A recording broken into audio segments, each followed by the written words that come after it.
The Parkinson's Foundation has answers We can help you understand the disease and give you tips for living a better life. Find your answers at parkinson.org or call 1-800-473-4636. The Parkinson's Foundation. Better lives together. Kids across America are going to school hungry every day. With help from caring people across America, No Kid Hungry is providing healthy meals and hope to hungry kids so they can build better futures. Learn more at helpnokidhungry.org. I'm attorney Brian Ritchie. Getting hurt in a car wreck comes with all kinds of stress and frustration. But when you call me, I'll be on top of all of it. So all you need to worry about is getting better. If you've been injured in a car wreck, I'm on top of it. Contact us at ritchielaw.com. WCMC-FM HD1 Holly Springs. You know, it's not about the organization or myself. It's about this collective. And quite frankly, most of these men don't care about the last whatever years that you mentioned. I'm excited about doing it. I'm doing it this week with this collective. Don't take home playoff games for granted. Certainly don't take home Monday night playoff games for granted, man. It's an honor to be in this position, excited about it. But I and we show respect to that by training with an edge and preparing with great urgency. And I'm looking forward to a full week of doing so with our collective. I can listen to a Mike Tomlin press conference all day long. All day. Love him. I love it. Absolutely love him. And Even on the field, his faces that he gives. Oh, yeah. So expressive. Oh, yeah. We're going to talk to Brooke Pryor later. She covers the Steelers. Also who I love. Yes, I know. She's fantastic. I could listen to a Brooke Pryor press conference all day long. We're going to talk to Brooke bottom of this hour. Guests are going to mysteriously appear in the studio. It's magic. Later this, like in just, 7 or 8 minutes, we will talk about the Panthers and the Rams and who gets credit for this year. First of all, it's the Adam Gold Show. And if you stumbled upon it, you can also watch it. You might be listening in your car, but you have the option of also watching it. So maybe you're home for lunch. I don't know. Do people go home for lunch anymore? I mean, we can't. I have yeah. We live like in another time zone. Unless our lunch is like 3 hours long. Yeah. I don't know. Do people go home for lunch? Anyway. Good question. They might. I don't know. So you can watch it. Go to YouTube, search Adam Gold Show or 99.9 The Fan. You can see the whole madness happen live. You get to see facial expressions. Those are always good. We're going to talk about the Canes in a minute. But before we start, I was at the Canes game last night. Yeah. Star Wars night, right? Oh, yeah. I'll have to show you my script for the Storm Watch. Yeah. Like, I went too far. Oh, wow. I went too far. Yep. Leaned into it. Oh, I totally did. Big and time. I don't really care. Right. I just don't care that much about it. But I figured, why not? Because it's a good opportunity. The Death Star was in town. Yeah. Get it? Right. Never mind. Darth Miko was here. So, I love the crowd. We're going to talk about that in a minute. But so I'm at the game and I'm getting ready, for stuff, and all of a sudden, the studio producer of the radio broadcast, John Brockwell, just goes, "Oh my gosh!" I went, "What?" He goes, "John Harbaugh's been fired," and I just went, "What?" Wow. I don't understand why teams fire great coaches. He is a great head coach. Yep. Now, he has been there 18 years. Right. And there are indications that Harbaugh was like, yeah, we could end this. Mm-hmm. I think he would have been happy to stay and do it and run it back and go again, because this is a team that most people thought was going to push for a Super Bowl this year. Yeah. Obviously did not miss the playoffs. Although they would have made the playoffs had the kicker made a kick. So I'm curious if, what's his name, Loop. Mm-hmm. Just made him a bird. Had Loop actually made the kick and they made the playoffs. Right. Are the Ravens moving on from John Harbaugh? Would we have had the exact same issue in Pittsburgh had Loop made the kick? Mm-hmm. Anyway, the first thing I thought of, I kid you not, and I believe, and in my heart, I feel this way. The first thing I thought of when I found out that John Harbaugh was fired was this. Dan Morgan. Yes. Fire Dave Canales now, right this minute, and hire John Harbaugh. Please. And bring him to Charlotte and let him coach the playoffs. Please. I would love it. I think John Harbaugh is a great head coach. Yeah. He's probably not everybody's idea of what they want. He can be a little conservative, but man, they have had incredible success in Baltimore with him. He's won a Super Bowl.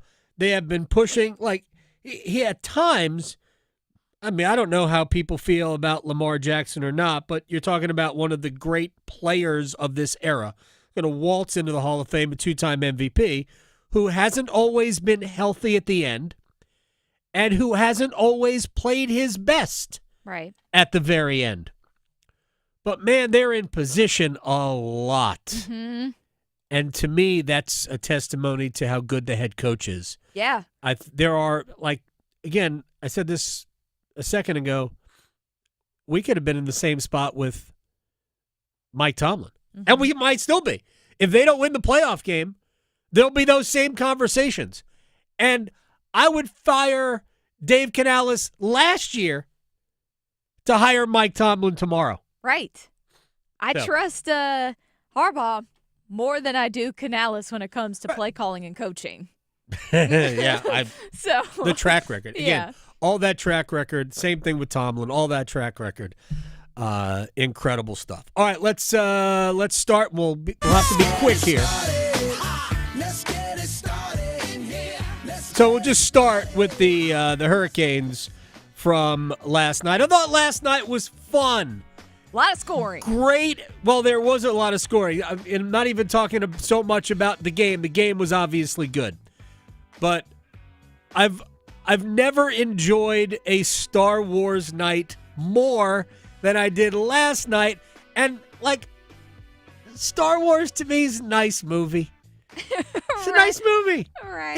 I'm not cultish about it. Yeah. Right? And I'm not going to dress up. There's plenty who are. Oh, I for know. all of us. I know. We don't have a Harry Potter night. So Yeah. I was having a discussion with Hannah Yates before the game. She says, I've never seen it. I'm like, that's fine. Right? She says, I'm more of a Harry Potter person. I'm like, it's the same movie. Right. They literally are the same movie. Yeah. So, and I don't know how J.K. Rowling got away with it because it is the same movie. Anyway, and I'm more Harry Potter than Star Wars too. I quote Harry Potter too much. Anyway, it was just a fun atmosphere in the building. Every time Darth Miko touched the puck. Oh, nice. Every time the Sith Lord stepped on the ice. Boo Birds came out. They booed him. Yep. When Logan Stankoven made a little shimmy and cut. Oh, that was glorious. Yes. And by the way, Rantanen was responsible for the goal scorer on the first goal of the game, Keandre Miller, and the last goal of the first period, that was Logan Stankoven. He did score later, right, and made us cringe just a little bit because we're a little shell-shocked at giving up all these leads. So when he made it 5-2, 30 seconds into the third period, I'm like, no. But Brandon Bussey was really good last night. Seth Jarvis came back. Great atmosphere for a 6-3 Hurricanes win. Dallas is struggling. They had some injury issues, but, like, get in line. Everybody's got injury issues. All right, are we ready to do a little magic and talk football? All right, we got the Panthers playbook fellas in studio. Yeah. I've got Dennis Cox right here. You recognize Dennis, and that's Chris Lee. Normally, I look at Chris Lee in a little box when you've been on the video with us. Now he's here. He is. I see him. Yeah. I see. All right, Chris, you wrote about the real reason that the who deserves the credit for the Panthers making the playoffs. Who is it? Why? Dan Morgan. Honestly, if you look at the roster change, Dennis and I talk about this on Panthers Playbook a lot, like how many draft picks over the last 6 years the Panthers have been able to retain or that are still on the roster is very little. I mean, there's only 8 players that's still on the roster from 2023, right? And so who's been the GM since then? And what have been the results since then? And Bryce Young was sacked, 63 times in 2023? Yeah. And now he's like barely getting touched every game. Like if he's going to get sacked, typically it's end of game situations. They're trying to go for something, and he has to be in the pocket a little bit longer. That's when he's getting sacked. Other than that, he's staying clean for the most part. Not Bryce Young, but Dan Morgan's hands are all over this, even with Dave Canales and Bryce Young's inconsistencies. And I hope that he's able to build on this with another good offseason this year, and so that the Panthers can take that next step and to win a division with more than 8 wins, maybe with 11. That would be cool. All right, so Chris Lee says Dan Morgan is the most responsible for this. Do you have a counter to that, or did you guys agree? I honestly, I hadn't read what he wrote, so I 100% agree with him on that. That's disrespectful. In that regard. I know it is, right? I haven't had a chance to read it yet. I don't get a chance to listen to him every day on radio, so that's fine. It's totally fine. We're busy guys. But if you look at the moves that Dan Morgan has made in terms of look how the impactful this draft has been. Right. This draft was class. good. This draft is really good. The two edge rushers look like they're going to be players. Yes. Scorton's going to be a solid. I can player. only pronounce one of their names, so I only say Omani the two edge Yellen. rushers. Whatever that guy. Yeah. That's fine. Prince. Yeah, you just call him Prince. Yeah. So you see what Nick Scorton has done as a second-round pick in terms Dynamite of his player. impact, and also he actually made one of the best plays for the Panthers against that game against Seattle. You had the strip sack against Sam Darnold, which led to a field goal in the first half. Hey, you have a 3-3 tie at halftime because of that play by Nick Scorton. Obviously, the only rookie receiver, or only rookie in the NFL to go over 1,000 yards this season. Tedderell McMillan, you found a true number one, but also you have moments of guys like Lathan Ransom this season. For example, against the Rams, you didn't have Trayvon Murray because he was suspended after punching a San Francisco 49er in the UNOs. So, but he had his best game. He had 11 tackles in that game, and as well as a sack. And then also you look at the game against the Tampa Bay Buccaneers. He had a game-sealing interception as well. They have found impact from these guys throughout the entire lineup. I love Ransom. I didn't even, the game that was at San Francisco. Was that the Saints game? Yeah, the Saints game. I'm not going to hold that against him. But he comes back, but he bounces back in a positive way. And then also you even look at some small moments. Cam Jackson has a big block punt, the 5th-round pick. He only played 9 games, but it's a big block field goal against Tampa Bay that keeps it a 17-6 game. Carolina scores 16-7 game. Carolina scores on that ensuing touchdown, on the ensuing drive. They score a touchdown to make it a 2-point game. Huge moment. So big moment. So you've seen these moments. The game-winning touchdown against the Miami Dolphins. Mitchell Evans, rookie tight end. So you've seen impact from the rookie class, and then also the free agent signings have worked out as well. Trayvon Merrick, the safety, has been as advertised, helping out in the run game, even times basically being used as a linebacker in sub-package situations. He's hit on so many of these players over the last couple years. So yeah, Dan Morgan's 100%. And rebuilding the offensive line 2 years ago. That too. So I think that Dan Morgan's first year is a mixed bag. The Xavier Legette pick, not to mention trading up to get the running back, which they didn't need. Right, Jonathan Brooks. Jonathan Brooks. I just think it's not to mention he had the injury. Well, they needed him, but they didn't need somebody with an injury. Right.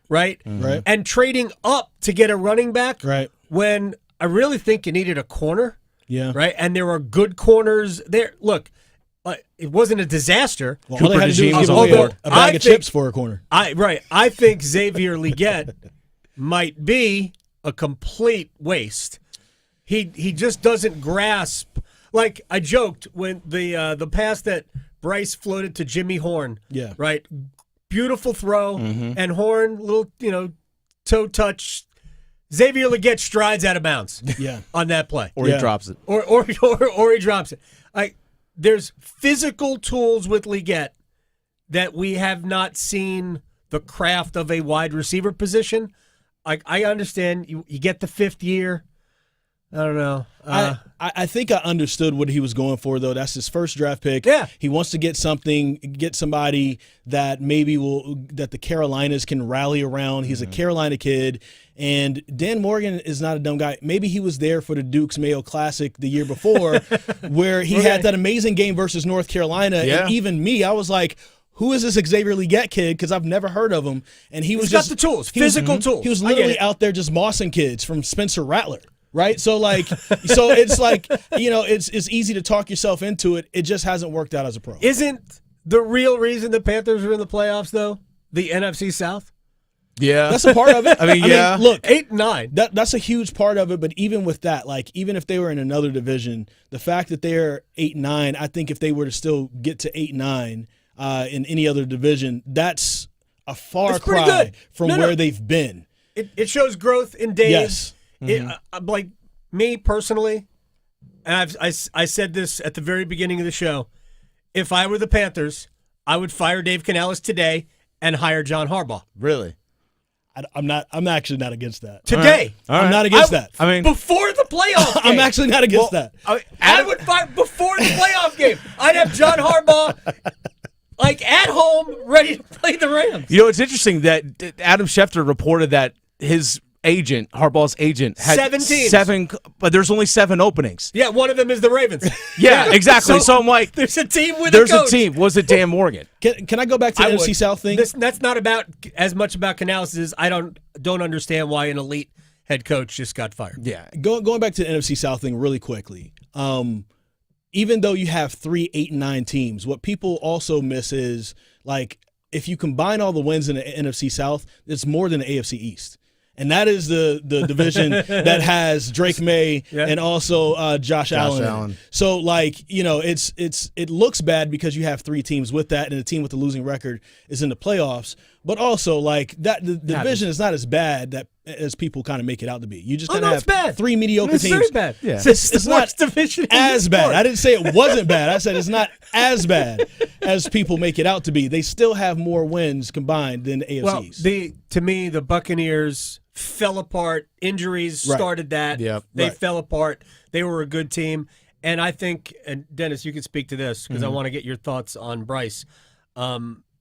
When the Panthers were good, I thought the Panthers showed that their offense could be good when they were good. Unfortunately, sometimes the head coach just decided, I'm going to pull the reins on this and hold them back for fear. I don't know. I felt like Dave Canales coached scared a lot of the season. Not that he didn't want them to make mistakes. Yeah. So he didn't let them do anything. So we won't make mistakes. Like that Saints game was one of the worst. Which one? On the heels. No, I didn't have as much problem with the second Saints game, the first Saints game, the one at home. Sure. Yeah. The week after you beat Green Bay in what I thought was his best coaching job, he produced his worst coaching job the following week by using the same game plan against a significantly lesser team. Well, I think early on in that game, Chris and I have talked about on Panthers Playbook, there's some level of disconnect between Bryce and Dave Canales. There isn't a full level of trust there from play caller and quarterback. And if you remember in that Saints game, the first matchup, the one at Bank of America Stadium, their very first drive, Bryce Young throws an interception trying to hit Jatavian Sanders right down the middle of the field. Demario Davis, the linebacker, was standing right in front of him. But that play got called back because of roughing the passer. Correct. And then the Panthers go on and score a touchdown. That's the only points they scored that entire game. From that moment, because we have seen Carolina struggle completing passes where the target is 10 to 19 yards downfield. That intermediate passing, it's one of the worst in the NFL.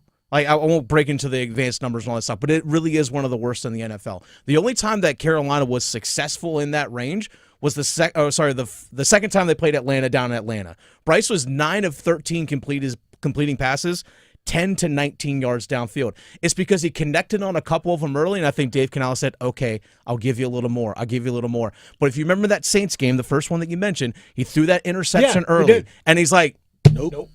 But going back to that Atlanta Falcons game is the only game this year where the Carolina Panthers won by throwing the ball. Yes. running is the huge key for them here. Yeah, they have to. Because if they don't run the ball, then you end up throwing more. And you know the stat when Bryce Young throws it more than 30 times per game. When he's 30-plus time attempts in his career, the Panthers are 5-21. Yeah, but those types of things are self-fulfilling because they want to be a run team. Mm-hmm. So they're not going to say, hey, Bryce, just sling it around, right? So if they're throwing the ball a lot, it's probably because they're behind.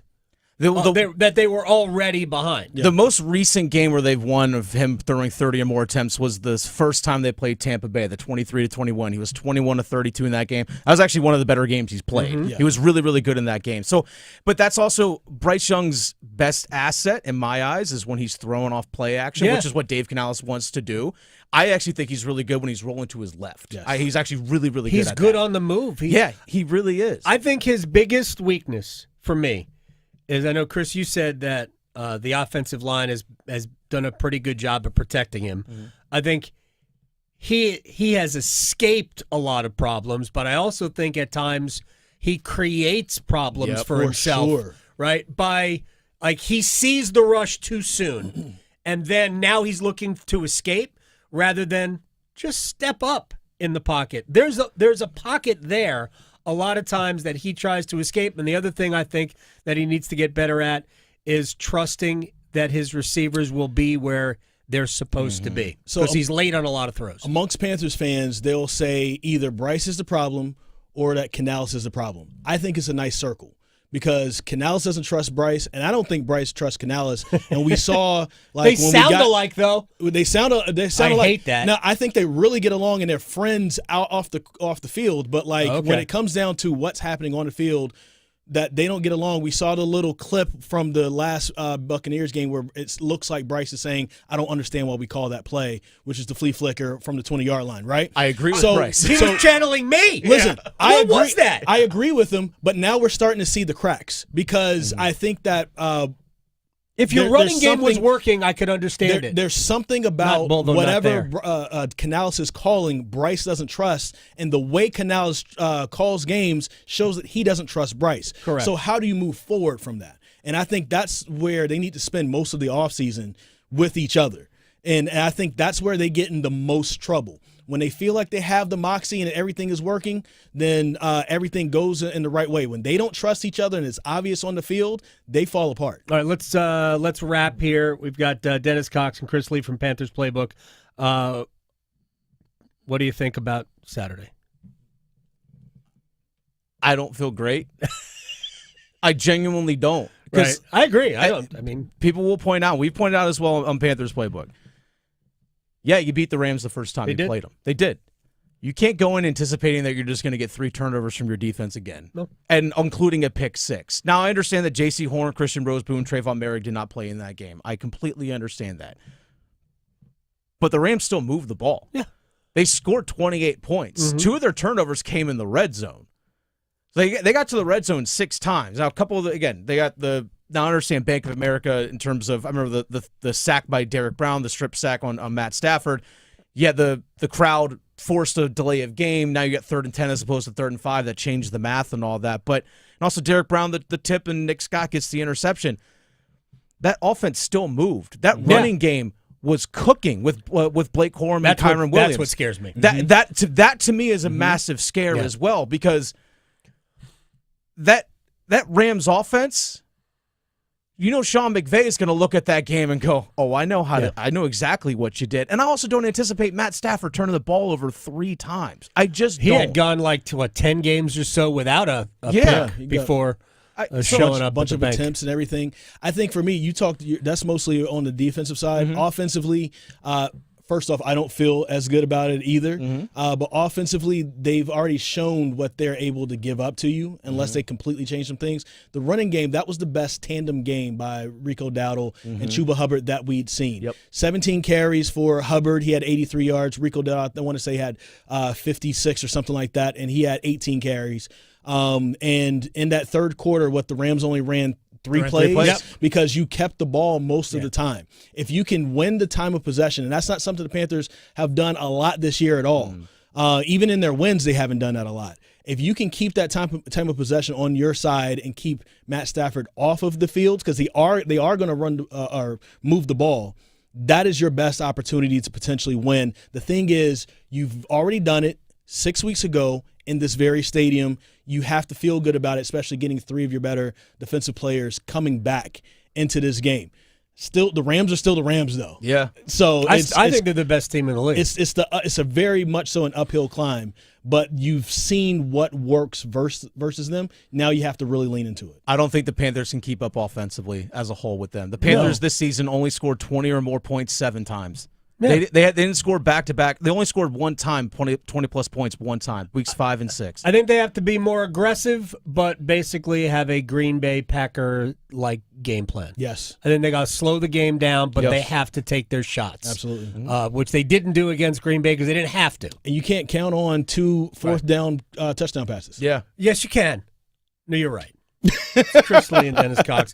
Panthers Playbook. Thank you, guys. Appreciate it. All right. It was magic. When we come back, Brooke Pryor will join us. She is magic. Absolutely. When this, by the way, this is going to be a moot point because the Steelers are going to beat the Texans. Yeah. When Mike Tomlin has a quarterback, they're a much better playoff team. Yes. It's been a minute since he's had a quarterback. Even at the end of Ben Roethlisberger's career, by the time they got to the playoffs, he was broken. Yeah. Physically broken. He was sounding like Will Wade. So I think when they've got, and I think Aaron Rodgers is playing well enough right now where I think they can get a win and just see what happens from there. But I think they will break their stretch of non-winning playoff seasons. But Brooke Pryor will join us next. Questioning goalie interference calls since day one. The Adam Gold Show on the North Carolina Sports Network. Listen every afternoon for The Drive with Tim Donnelly. As 2026 gets started, it feels like everything is right in college basketball because 2 of the 5 best players, and yes, best players, all ages, NBA draft prospects, however you want to play it, are at Duke and UNC. Cam Boozer and Caleb Wilson are going to be one of the stories of not just the ACC, but the entire country in college basketball. The Drive with Tim Donnelly, 3 to 6 on 99.9 The Fan.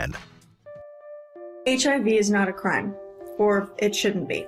We are well past the days of concern over a hug, a scraped knee, or a sneeze. Thanks to scientific advancements, stigma prevention work, and activists like Elizabeth Taylor. People living with HIV can do and live fully healthy lives without risk or fear of transmitting the virus to others. But a different fear remains. The fear of prosecution simply for living with HIV. In 30 states, Americans are being imprisoned due to their HIV status. Even when there is zero risk of transmission.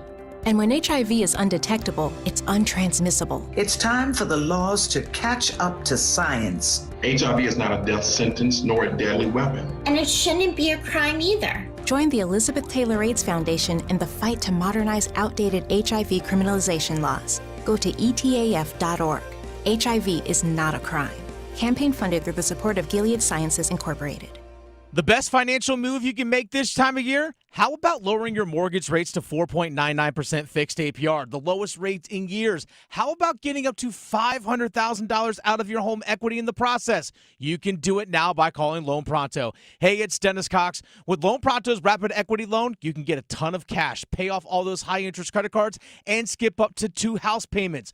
One homeowner just got $300,000 approved in under 24 hours, wiped out their credit cards and 2 car loans, and saved $2,100 a month. Don't wait. No hard credit pull up front, and you probably won't even need an appraisal. Just fast, easy cash from your home's equity. Act now. Call 919-381-1760 or visit loanpronto.com. Start the new year by wiping out all higher interest debt and lowering your bills by thousands. Call 919-381-1760 and see how much cash you can get today. Loanpronto.com. Equal housing lender, NMLS 166171, APR for well-qualified buyers. Visit NMLSconsumeraccess.org. I know that hiring can be challenging. You sort through tons of resumes and you get too many so-so applicants. You're just waiting for someone to match your role perfectly. Well, now there's a place where you can meet them fast. ZipRecruiter. Need to hire right away.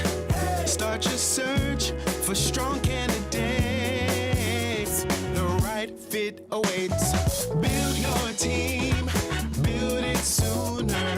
Meet your match on ZipRecruiter. Just head to ZipRecruiter.com/free right now to try it for free. And you're on your way to meeting your match. 4 out of 5 employers who post on ZipRecruiter get a quality candidate within the first day. So try it now. Go to ZipRecruiter.com/free. Once again, that's ZipRecruiter.com/free. Meet your match on ZipRecruiter. Try it free.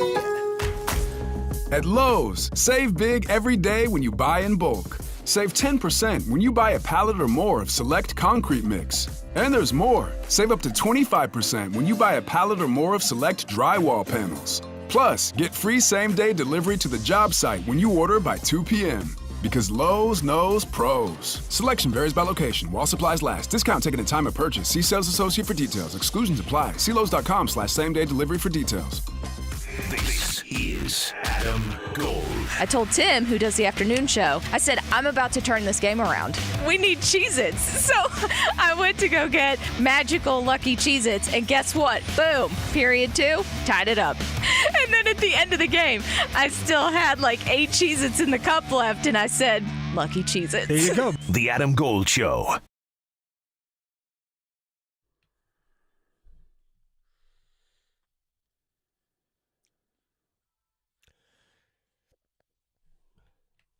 It's the Adam Gold Show. I'm Adam Gold. It is a Chip Patterson Wednesday. He will join us in 45 minutes. And we are an hour and 10 minutes away from chatting with Tyler Hansborough. He will join us today. It was announced Monday, I believe, that he was elected to the North Carolina Sports Hall of Fame. So we'll take that opportunity to congratulate him on that and talk a little Tar Heel and college basketball. Why not? Tyler Hansborough will join us in our next hour. But right now, the one and only, our friend who covers the Pittsburgh Steelers for ESPN, she is Brooke Pryor. What a surprise. Another winning season, another playoff berth. Unbelievable. It is, although I do want to, I am curious, just watching it on television first of all, Happy New Year to you. Watching it on television, the roller coaster of emotions that we saw in Aaron Rodgers when Lamar Jackson completed that pass to Isaiah Likely down to the 20.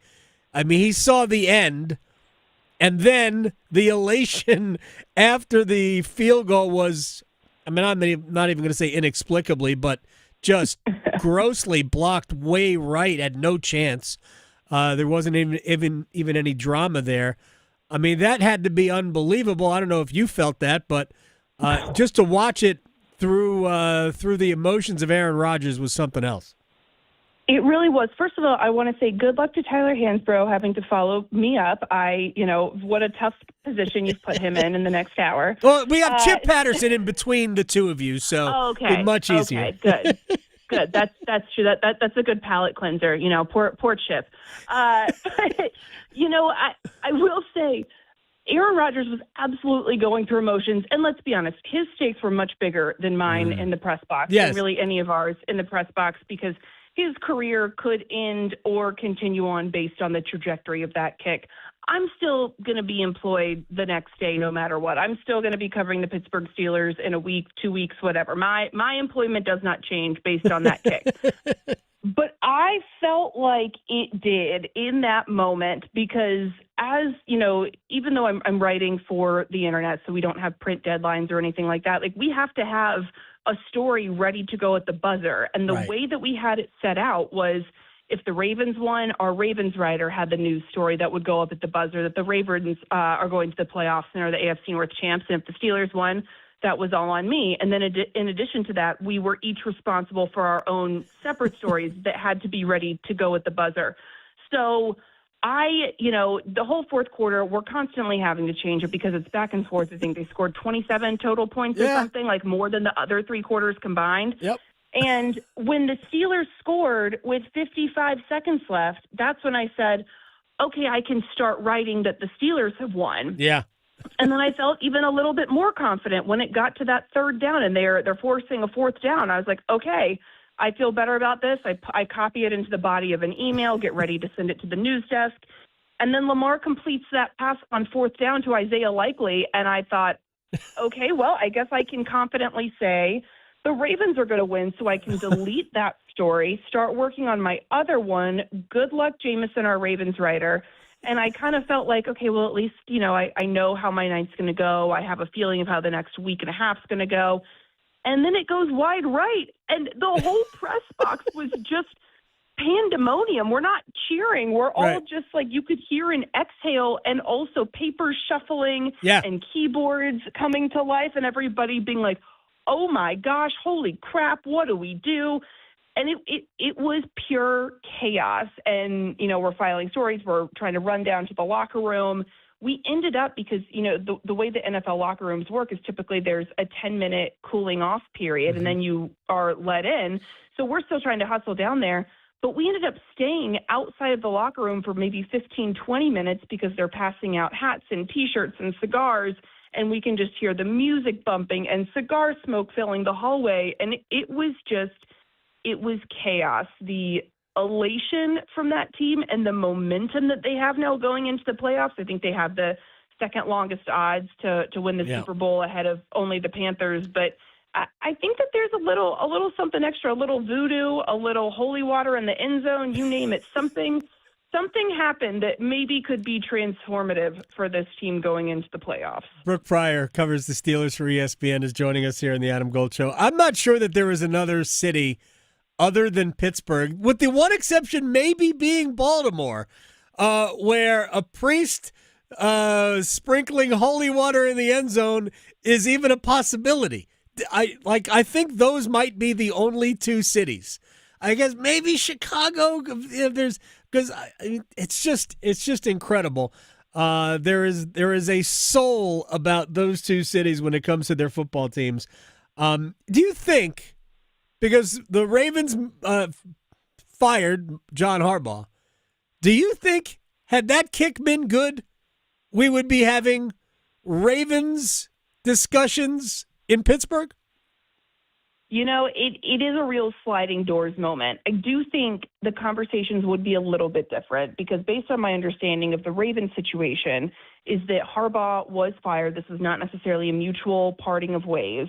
He's fired after 18 seasons, and it sounds like a large part of that is because he lost the locker room, or at least that's the spin the Ravens are trying to put out there. But we do know his relationship with Lamar Jackson had deteriorated. I mean, it was telling to me that Lamar Jackson didn't have this full-throated backing of Harbaugh in the post-game press conference.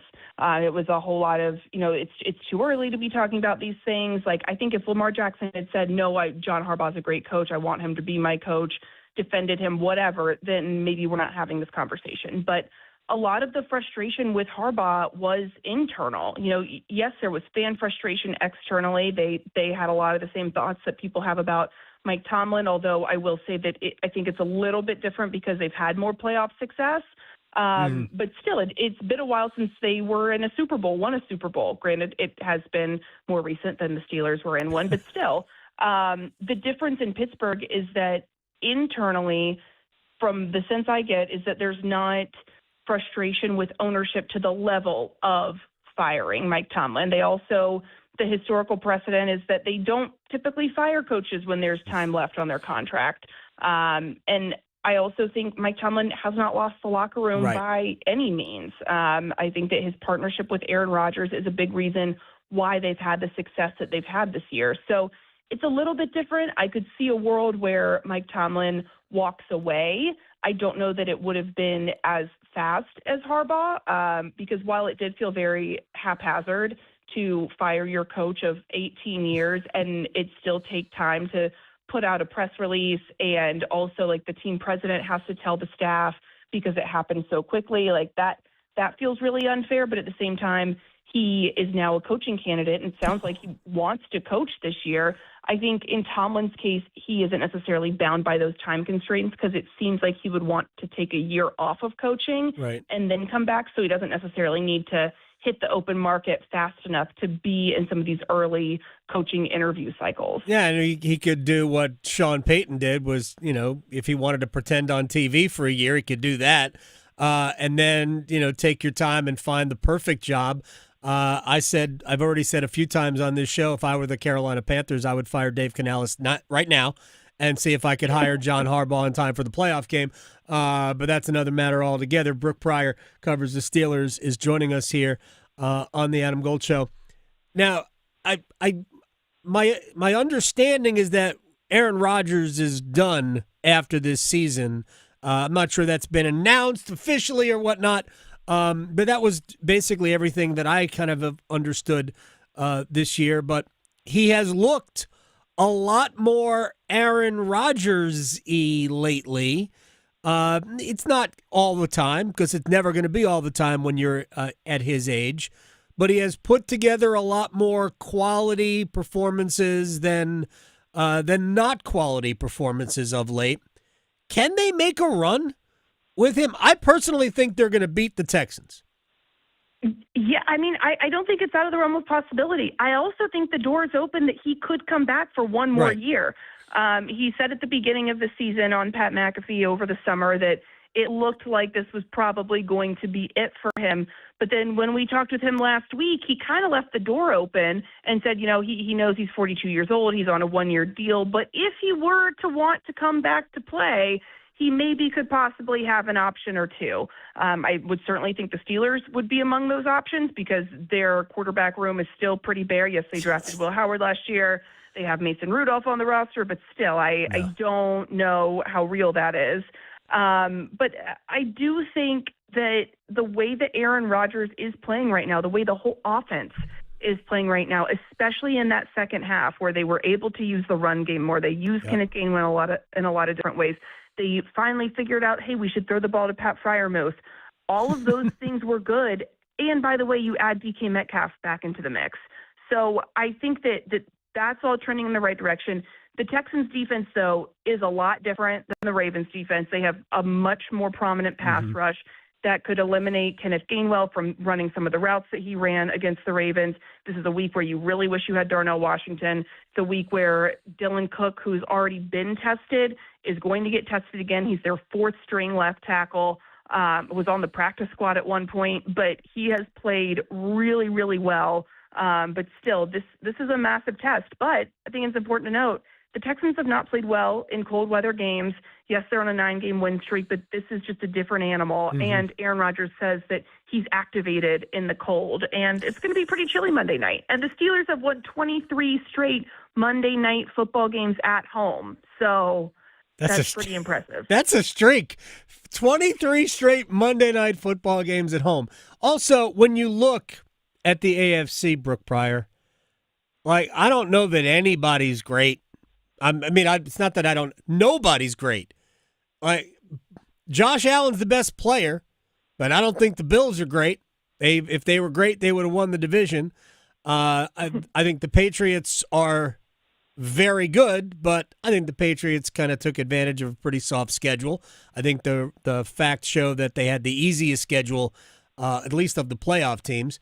And I think that, I don't think the Steelers can get to the Super Bowl. But I think I don't know who can, because I just don't think there's a great team in the AFC. Yeah, I do. I think that the AFC has a lot of very good but flawed teams. There isn't a juggernaut like the Chiefs have been in the past, or even the Bills before they lost to the Chiefs. The Jags, I think, are a team that people aren't talking about. I think there's still some question as to how real they are. I don't know that people are ready to fully trust Trevor Lawrence. And they've had some playoff meltdowns in the past. But I'm still intrigued to see how far they can go. I've been really impressed with the job that Liam Cohen has done, even just in season, turning things around from how they started. the Broncos have a weird voodoo magic thing going on with Sean Payton, and I'm never going to discount the magic of whatever is happening there, because sometimes it's better to be lucky than good, and that kind of feels like that's where the Broncos are. They do have a really good defense. I'm not going to – I don't bet on things anyway, but I would feel really like uneasy putting a lot of money down on Bo Nix or Trevor Lawrence to go very far in the playoffs. But yeah, I mean, to your point, I think that this is a situation in a conference where a team like the Steelers that is just as flawed, if not more flawed than all these other teams, could take advantage because they have, while they haven't won in the playoffs as a collective recently. I mean, it's been almost 9 seasons. Yep. It will be 9 seasons if they lose this year. I think having a guy like Aaron Rodgers can be a huge difference maker. Having a coach like Mike Tomlin, who, again, it's been a while since he's won a playoff game, but he has experience in these high-stress circumstances and has been able to eke out wins that nobody else can do. I think that this is a situation where you feel good about the guys that you're going into this fight with. All right, final thing for Brooke Pryor, and this is from a Mike Tomlin perspective. I actually said earlier that I could think I could listen to a Mike Tomlin press conference all day long. I just love listening to him. Is he more at ease about the at least their offense? And it's nice to have T.J. Watt back, but is he more at ease with their offense because he legitimately has confidence that his quarterback is at least good enough? They haven't had a good quarterback in the playoffs because the last handful of seasons with Roethlisberger, he was broken. He couldn't move by the time they got to the playoffs. That I just think that he's in a better situation. He just seems more at ease to me. Yeah, I think he does too. I mean, he's going to say that he is never comfortable with anything. He doesn't enjoy being comfortable.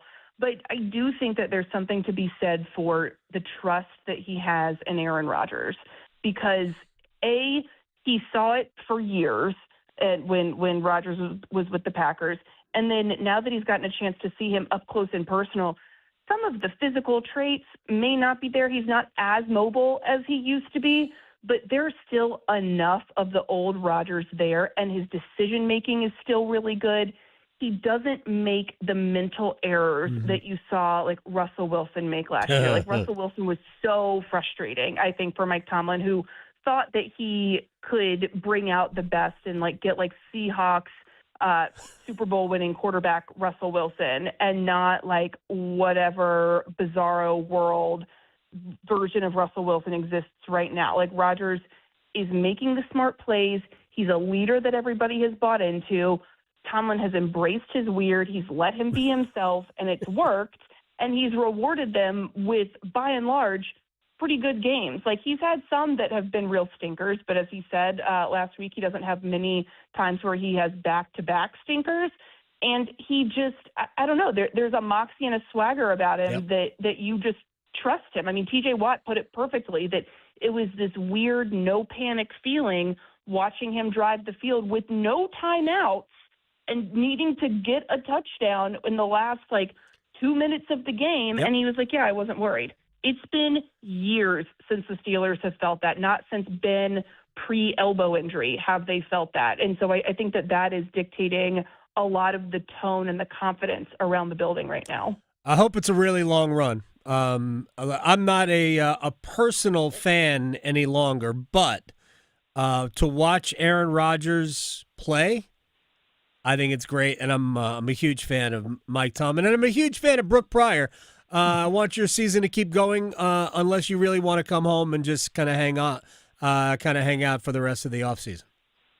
I think I would be okay with it going on a little bit longer, but yeah, the longer that I'm in Pittsburgh when it's cold, and my husband just got back to North Carolina yesterday, and he keeps texting me that it's sunny and the sky is bluer and it's in the 68 60s. degrees. And yes, but suddenly I'm like, you know what? If the season ended and I could come home and not be looking at gray sky, I wouldn't be mad. I would learn to live with that too.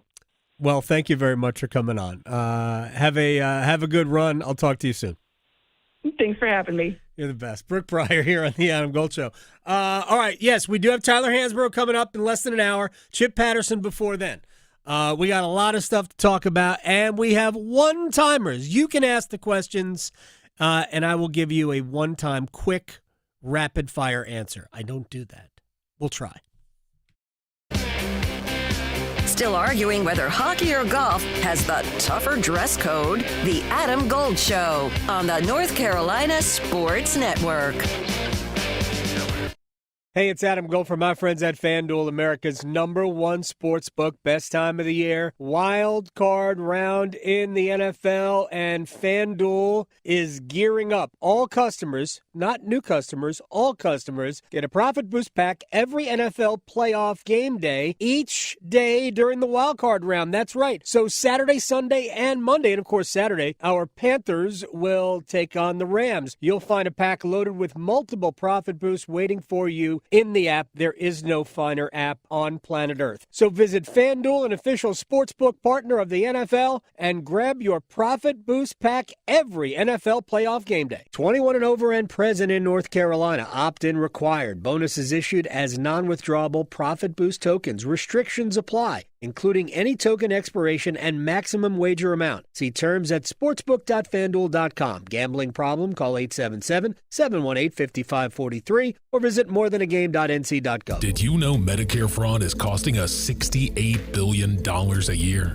The NC Department of Insurance Senior Medical Patrol Program's goal is to reduce Medicare fraud, waste, and abuse. If you suspect any billing or Medicare fraud issues, we're here to help. Contact SMP today at ncshIIP.com or call toll-free at 855-408-1212. Project supported by grants from the Administration for Community Living. Contents do not necessarily represent official views of, nor an endorsement by ACL, HHS, or the U.S. government. North Carolina ranks second in the nation in potential agricultural land lost by the year 2040. The NC Forever Farms program supports the preservation of family farms through permanent agricultural conservation easements and has received a record number of applications for 3 straight years. Landowners interested in preserving their working farm through the Farmland Preservation Division of the North Carolina Department of Agriculture and Consumer Services can learn more by visiting ncadfp.org.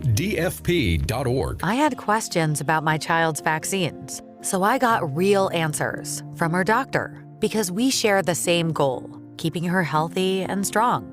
Her doctor told me that keeping up with childhood vaccines, getting them at the recommended ages and sometimes together, is a proven way to protect her from serious illnesses, ones that can be prevented with vaccines. Have questions? Get real answers. Talk to your doctor. Visit vaccinesforkids.nc.gov. Paid for by NCDHHS. If you pay your city or town for electricity, you live in a public power community.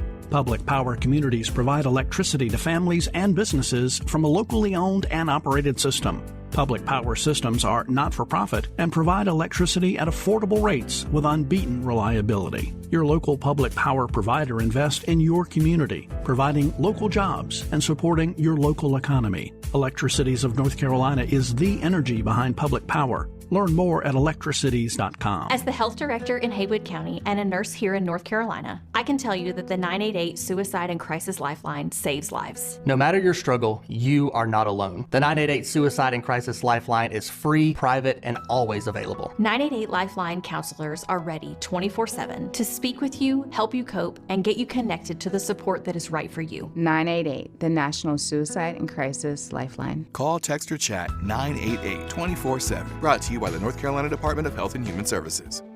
You took the first step and quit smoking, but even former smokers may still be at risk for lung cancer. That's why SaveByTheScan.org wants you to know about a new low-dose CT scan that can detect lung cancer early. It takes only 60 seconds and could save your life. You took the first step, now take the next. Visit SaveByTheScan.org for a simple quiz to see if you're eligible and talk to your doctor about screening. SaveByTheScan.org is brought to you by the American Lung Association's Lung Force Initiative and the Ad Council. This is Adam Gold. He doesn't have many years to choose from. No, and part of that was COVID. Nobody's picking COVID. COVID was a great year. Yeah. Look, if you invested in Zoom, oh, that was a good year. Yes. You had a good year during COVID. Yep. The Adam Gold Show.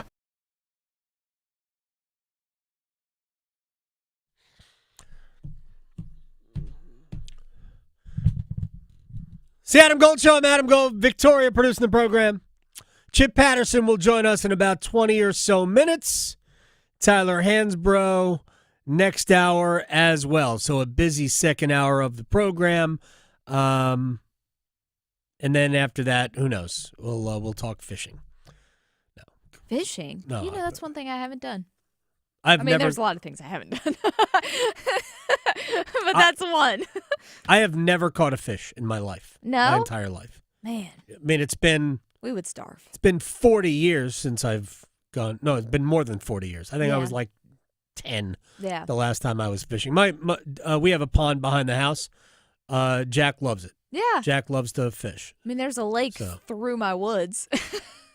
Yeah. If I want to walk there. Or Steve Logan, former East Carolina coach who has been in this studio before. Steve Logan has come out to the pond. Nice. Waded out into the center of it in like an inner tube. Yeah. And came back and said, "You could have a fish fry." Whoa. So you have bass all over this place. What? Yes. What a surprise. Exactly. All right, we have time for one-timers.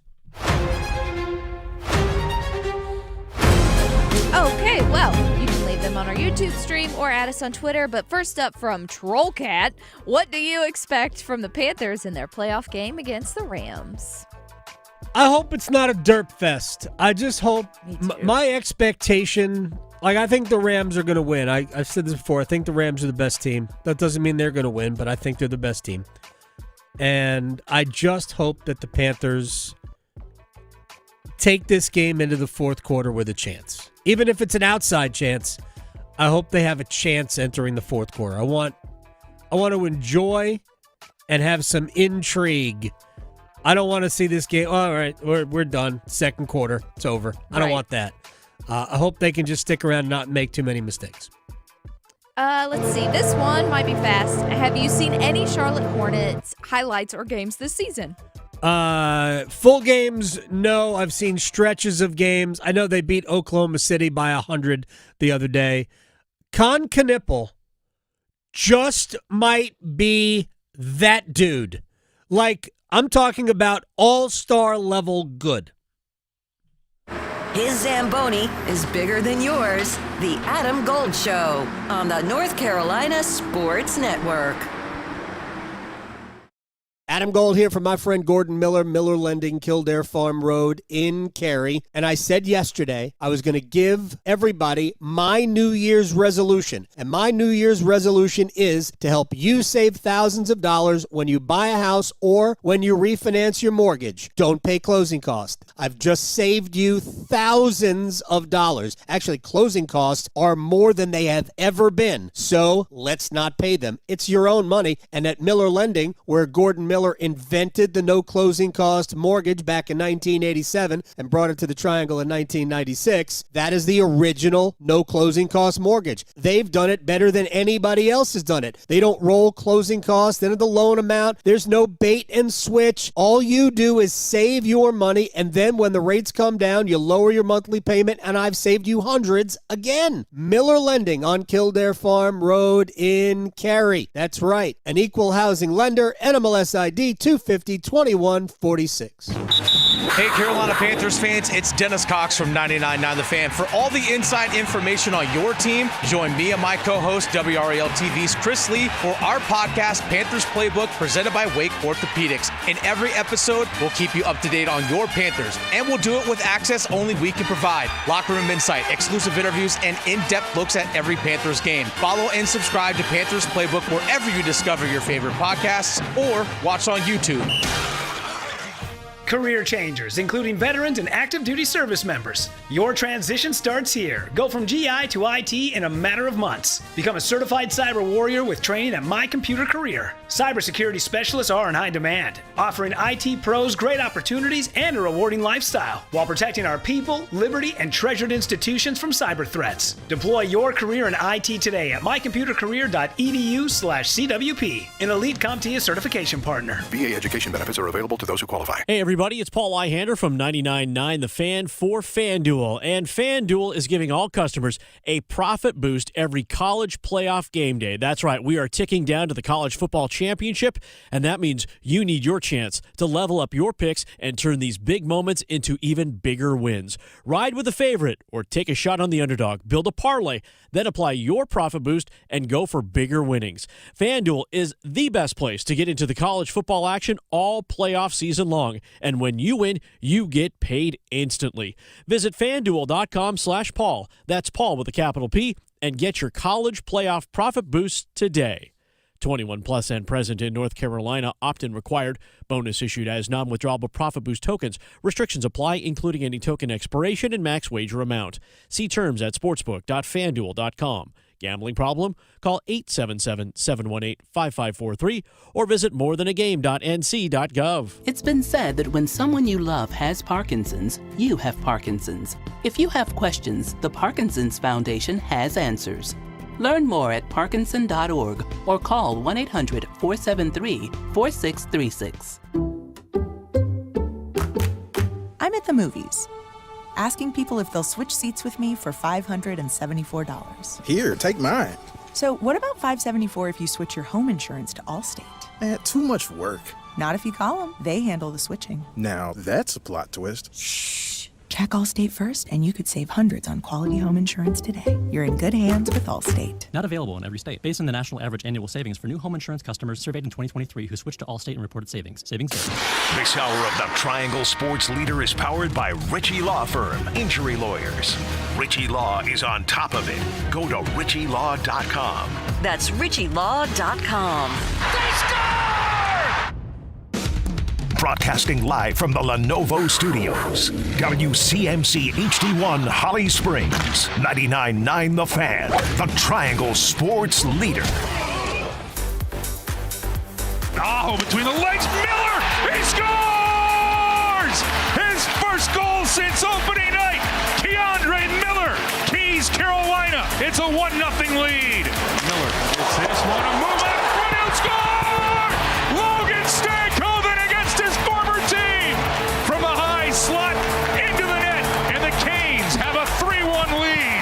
Svechnikov, Miller, he scores! His second of the game. He scores in bunches. Keandre Miller, and it's 4-1 Carolina. Fun game last night. Hurricanes had a 5-1 lead. No way they blow a 4-goal lead. Then Mikko Rantanen scored 30 seconds into the third period, and we all went, really?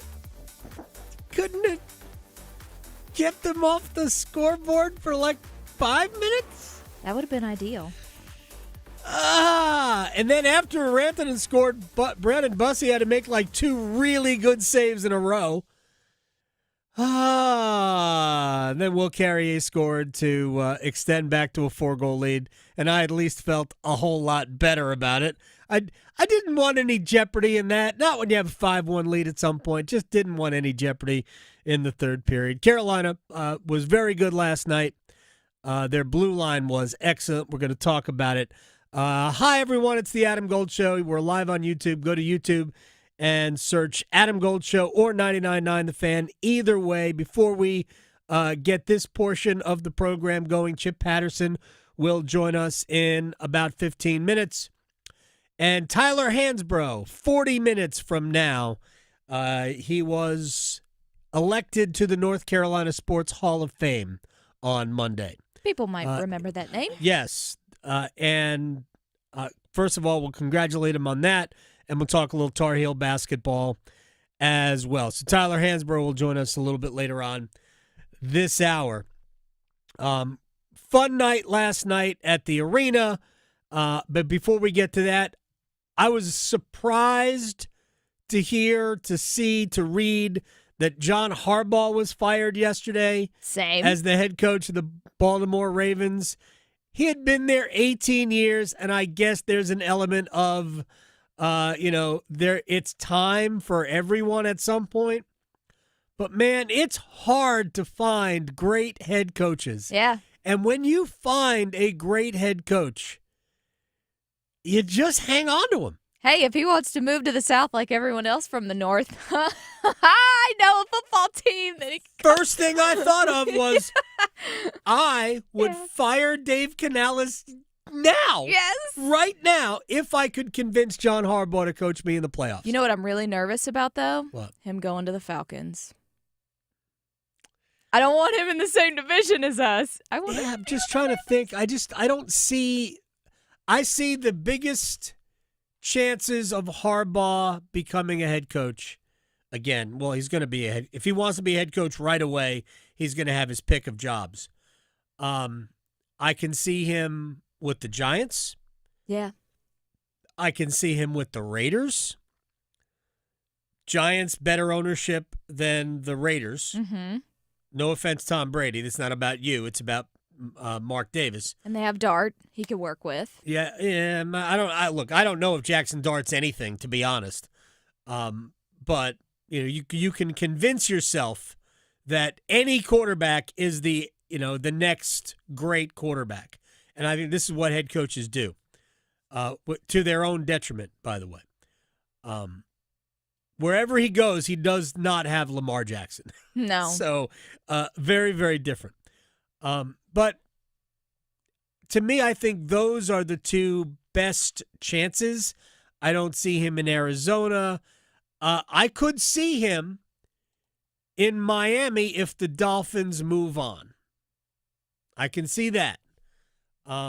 If Cleveland had competent ownership, I could see him in Cleveland. Yeah, he probably doesn't want to mess with that. But I don't know if anybody would want to be the head coach of that. So, but I would, if I were Dan Morgan, I'd fire Dave Canales tomorrow if I knew that I could get John Harbaugh on the sideline by Saturday at 4:30. Mm-hmm. Just show up. Yeah. Just show up and run the game. Fine, we'll have a sweatshirt for you. My gosh.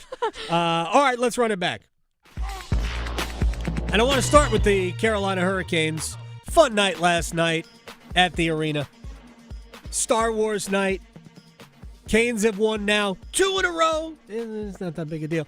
But think about Dallas had lost 5 in a row, some of those in overtime. Actually, they were 0-2-3 in their last 5. They're now 0-3-3. And they've got one of the best goalies in the world in Jake Ottinger. He might end up being the starter for USA. Maybe not. Maybe it'll be Connor Hellebuck. Maybe it'll be Jeremy Swayman. I don't know. They've got great goaltending options. But I don't think Jake Ottinger was on top of his game last night. And I don't think the Dallas Stars were on top of their game last night.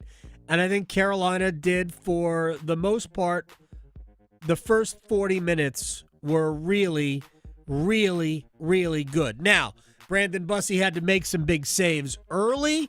Carolina scored the first goal. That highlight you heard, Keandre Miller's first of 2 last night. That was like all 5 guys on the ice contributed to that. And the initial pass, you don't even hear the Svechnikov pass. The Aho pass was a pass down the wall from Nick Ehlers, and Aho just like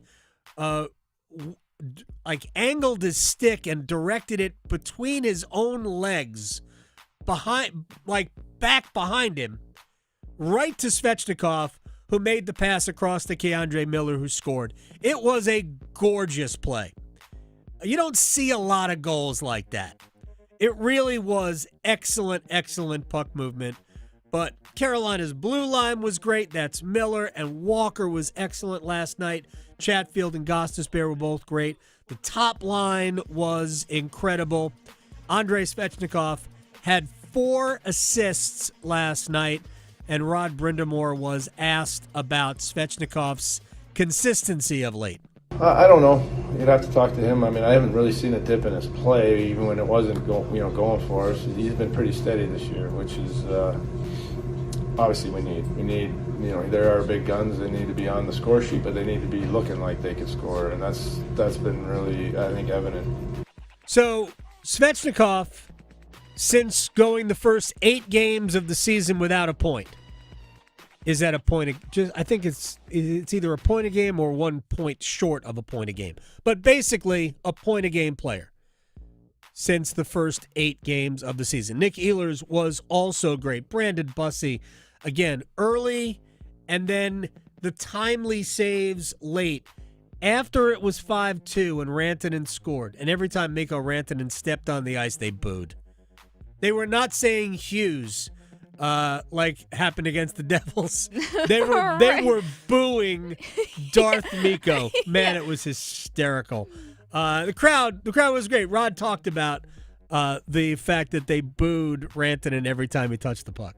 Yeah, I think we talked about it this morning. I didn't even think about it. I mean, I get it. It's, a lot of it was blown up. I mean, I got no ill will against him at all.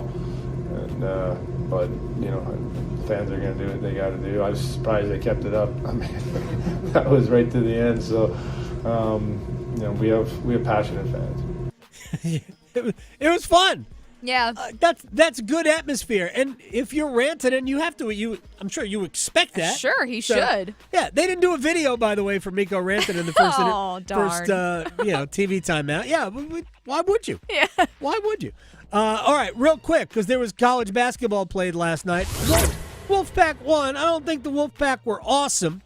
They were good enough. They shot the ball well. Defense in the second half, not as good. It's the opposite of Duke. Duke allowed 47 first-half points and then locked it down after halftime at Louisville. They allowed only 26 points, I think, in the second half after allowing 47 in the first half. Head coach John Shire on the changes. I'm not sure what the keys were in the first half after how they scored. Really it was get back, make them a half-court team, rebound, and then be really tough guarding the ball. Know who you're guarding. I was kicking myself. I didn't do a good enough job game plan wise. We made life was too easy for Conwell, and these guys had my back and they stepped through. But I think they came through. But I think that was the thing. That first half of just you don't want to give it the paint, but there's a reason why you're hugged up to those guys is because they're capable of doing what they did. And so, look, I mean, besides Conwell, Woolley, and McNeely, everybody else on the team, I think they've had like 3 combined threes the last couple games. And, Khalifa comes out and hits 5 and give him credit. But I thought we just weathered the storm and hung tough.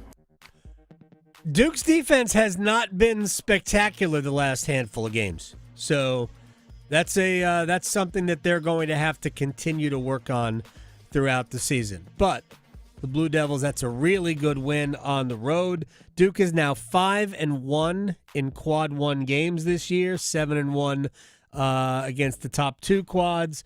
NC State, that was not a quad 1 win. Boston College is one of 4 ACC teams that are outside of the top 100 in the net rating. State, though, is a top 40 team. They are, this morning, 36th in the net. There are 8 ACC teams in the top 36 of the NCAA's net ratings. That's pretty good. The league is much better this year than it was last year. Chip Patterson will join us. College football semifinal 1 is tomorrow, and don't you know, the ACC is in it. We'll talk to him about it next. Asheville to Wilmington, Boone to Durham, The Adam Gold Show on the North Carolina Sports Network. Listen every afternoon for The Drive with Tim Donnelly. As 2026 gets started, it feels like everything is right in college basketball because 2 of the 5 best players, and yes, best players all ages, NBA draft prospects, however you want to play it, are at Duke and UNC. Cam Boozer and Caleb Wilson are going to be one of the stories of not just the ACC, but the entire country in college basketball. The Drive with Tim Donnelly, 3 to 6 on 99.9 The Fan. The best financial move you can make this time of year? How about lowering your mortgage rates to 4.99% fixed APR, the lowest rates in years? How about getting up to $500,000 out of your home equity in the process? You can do it now by calling Loan Pronto. Hey, it's Dennis Cox. With Loan Pronto's Rapid Equity Loan, you can get a ton of cash, pay off all those high-interest credit cards, and skip up to 2 house payments. One homeowner just got $300,000 approved in under 24 hours, wiped out their credit cards and 2 car loans, and saved $2,100 a month. Don't wait, no hard credit pull up front, and you probably won't even need an appraisal. Just fast, easy cash from your home's equity. Act now. Call 919-381-1760 or visit loanpronto.com. Start the new year by wiping out all higher interest debt and lowering your bills by thousands. Call 919-381-1760 and see how much cash you can get today. loanpronto.com. Equal housing lender, NMLS 166171, APR for well-qualified buyers. Visit NMLSconsumeraccess.org. What's this? We're expanding the North Carolina Education Lottery Winners Club. That's a pretty big wrecking ball. Well, with all these new scratch-offs, this place is going to be packed with new winners. Okay, let's go ahead and knock this wall down. This is where we're putting the polo field. Whoa, patience, Trixie. This month's tickets are loaded with $90 million in total prizes. The Winners Club awaits. Must be 18 to play. Approximate overall odds or winning range from 1 in 3.35 to 4.68. Problem gambling helpline 877-718-5543. Watch out, folks. There's a new city that never sleeps. It's called Obesity USA. Population 115 million and getting bigger by the day and night. Because in Obesity USA, there are so many reasons to stay awake. Things like work, constant access to technology and media, job hunting, lack of exercise, bills, anxiety, insomnia, hypertension, diabetes, stress eating, fat shaming, and more work. It's no wonder 1 in 3 people in Obesity USA can't sleep. But who would want to when the fast food restaurants are open all night, too? Welcome to the state of America. Welcome to Obesity USA. To learn more, go to visitobesity.org. That's visitobecity.org.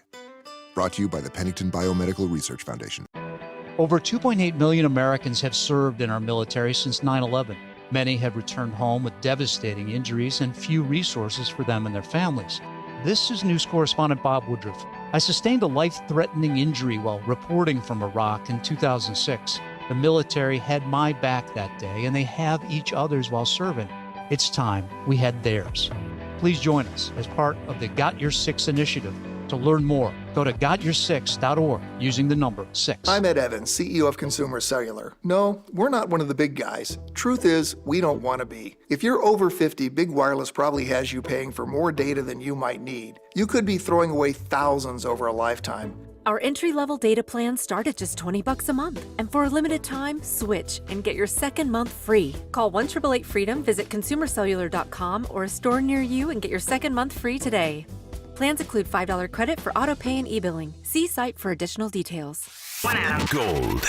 Gold. I told Jack in the car, you know what the word of the year is? He goes, what? I said it's 6-7. He just laughed. I know. It just means nothing, and that's fantastic that it's now the word of the year. What a country. Can we bring back cool story, bro? That way, us millennials can be like, yeah, cool story, bro. I would love The Adam Gold Show.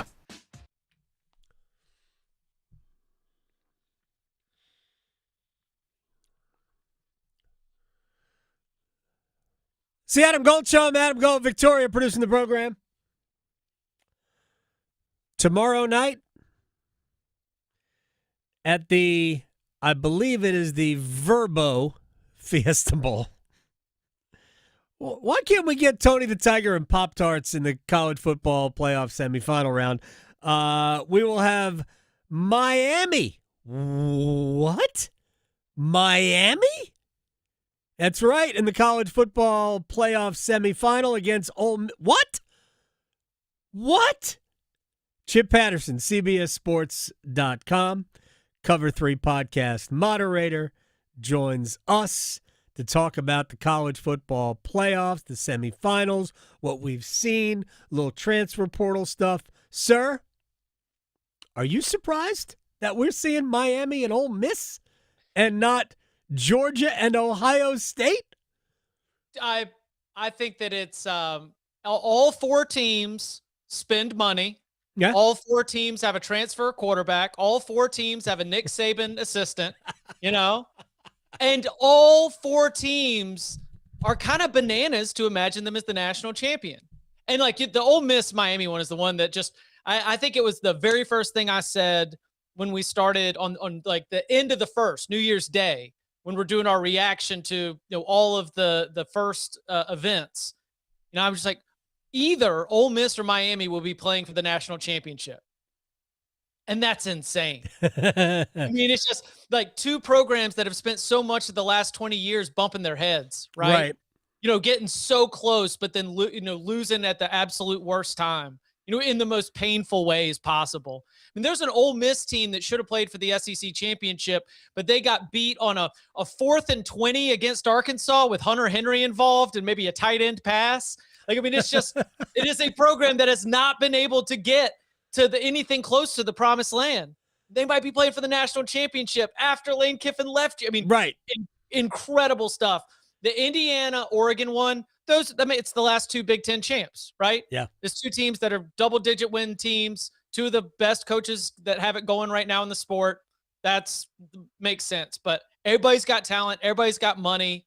And now we'll just see what happens. You can't play like Ohio State played poorly. That is about to the floor of what Ohio State could have played. Right. So much credit goes to Miami for forcing them into all of their like weakest points. Like that is advantage compliment first for Miami. But in the same way that Oregon just played bad when they were hosting Indiana, it's their worst performance. Dante Moore was bad. Compared to all the rest of the season of data that we have, he was bad. Bad day to be bad when you're going up against the best team in the country, right? But we're just going to see. Like, there's a chance that one of these teams lays an absolute egg over the course of the next couple days, right? And it's just, the blowout doesn't mean that anything is wrong with the playoff. It's just, we'll see. Well, I know you guys talked about it. I was listening to the reaction show. I think there is something to the bye week not being good for the teams getting the bye. It's not just 1-7 because last year the 4 teams that got the byes probably weren't the best 4 teams. The biggest favorites in that round have been winning more often than not. We have not been dealing with crazy upsets. So, but I want to specifically talk about Miami here because if we go back to the beginning of the season, the one area where we all thought Miami would be good, offensive line, defensive line. And I think, to me, and you are far more the expert than I am at this, Chip Patterson, but for me, I think if you are great on both lines of scrimmage or on both sides of the ball in the line of scrimmage, I don't know what the best way of saying that is, then you have a chance to win no matter what else you have. And that's where I think Miami was always excellent, and they could overcome sometimes Carson Beck not being great, or maybe the defense overall not being great, or maybe not finding a wide receiver who could catch the ball or run the right route. But if they're good on the offensive line and the defensive line like they were against Ohio State, I think they could beat anybody. How about 0 penalties in that game for Miami? There you go. That's great. Great Mario Cristobal coaching. They had 12 penalties in that loss against SMU. They had 12 penalties in that one single game, a game that ended with an overtime loss. Right. And then they had 0 penalties against the Ohio State Buckeyes. I mean, you throw in the sacks too. It's just been phenomenal. The thing that stands out to me against Miami, I do think Mario Cristobal has not yet, and I mean, knock on wood, if you're a Hurricanes fan, right? We haven't quite had too much of a WTF moment. Right. I think in the Texas A&M game, I think there was a little bit of question about maybe the first field goal, right? Because it was 0-0 for the whole first half against Texas A&M. And I think there was a thought that maybe instead of taking the chip shot field goal to go up 3-0, that he should have gone for the score there. Sure, whatever. But to this point, Mario Cristobal gets plus value coaching points from me. I think that they had a great game plan. I think they were more mentally prepared. But the thing that I'm having a big time with right now, thinking about this Miami team, specifically on defense, is they're just old and they've seen some stuff. Like Mo Torre was playing football at Rutgers. Keontae Scott, the guy who had the pick six against Ohio State, I think his career might have started at West Virginia. Like somebody else, Jacoby Thomas has started at Middle Tennessee before he was at Tennessee. We just have a lot of old guys who've seen some stuff. Akeem Messidor, I think, is 32. I can't prove it, but like he was definitely at West Virginia back in 2020. He's a sixth-year senior, and he plays like he's 32. Reuben Bain with his mustache, he looks like a throwback. He looks like you plucked him out of NFL films. And I just think, I don't know if you saw the behind-the-scenes video of Reuben Bain talking to the team before the second half, and he said, he was like, they don't want it like we want it. We see it in their eyes. Like, we've got them 30 more minutes. Let's go. And I was like, this is a hungry group. Yeah. They're old. They've seen some stuff. And to your point, when I'm exploding your offensive line right after the snap every single time, guess what? It's pretty hard to run any offense at all. And so I've been so impressed by that Miami defensive front, the defense in general. I think there's a lot of fun stories there. Yeah, look, I think you can make a case that, this is weird.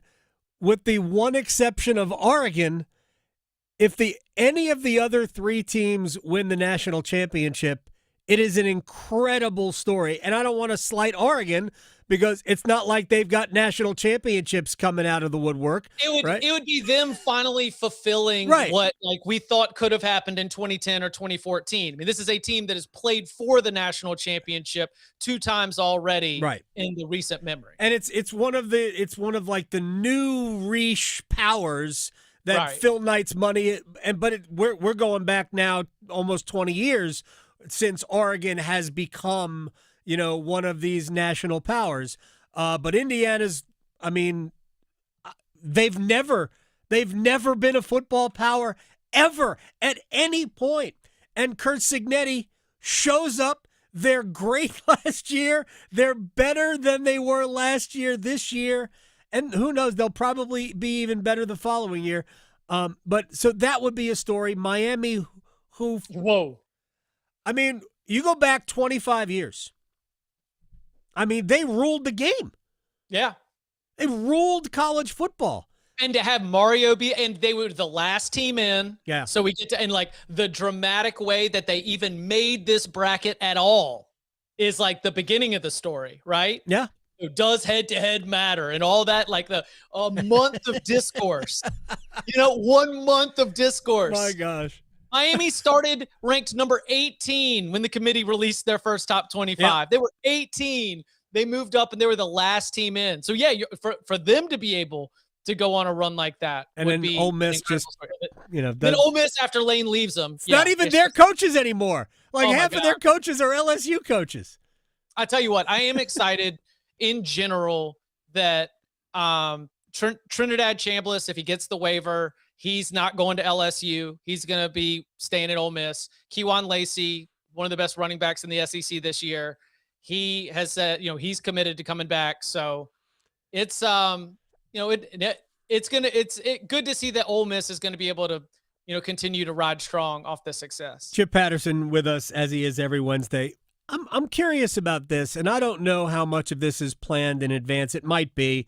If I should know this, I apologize. I'll fall on the sword.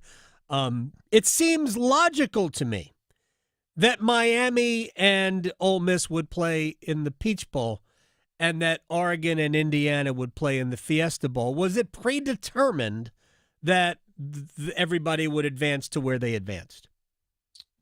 I think so. Because I know the folks in Atlanta would have much rather had an ACC-SEC matchup. Yeah, I think the bracket was set as the bracket was set, and I believe you almost had it slotted based on seeding. the game that was going to be December 31st, and there's no controversy here. It just seems like, man, the folks in Atlanta would have, like, that's drivable for two fan bases. Right. And it's not Arizona's not drivable for anybody. Well, listen, I got to tell you that truthfully, me even trying to wrap my head around some of the logistics feels it feels like I'm just going to have to relearn it when we're about to get like another change to the playoff again. And, I heard you talking about like Tony the Tiger. I mean, you just wait until we've got the college football playoff first round at the Citrus Bowl, Yeah. I mean, when expand the playoff and then like throw bowl games in there. I mean, I unfortunately for the fan who wants to see their team or imagine the idea of being a part of a playoff run, unfortunately, I foresee a future with more travel, not less travel and more home games. See, even if I love that home game atmosphere. The home game, I don't understand. First of all, I think we'll ultimately be at 16, which is, if we're doing this, it's the proper number. I think it's better to not have the bye week than to have the bye week. I get that it is theoretically an advantage to not risk losing. I do understand that. Mm-hmm. And while I think there is some truth to, man, if you have a bye week, you're sitting around for a long time without playing a game, and that matters, especially when there's not that big a difference between a lot of these teams now. I think we have seen the talent spreading out. I just think it's good to check in before Christmas and the holidays. I mean, it's funny. It is even that I'm being serious because coaches in this transfer portal era were talking about this leading in, and they say, look, I mean, we are nervous. These guys are about to go home. Yeah. And they are going to talk to their high school friends. They're going to talk to their families like this.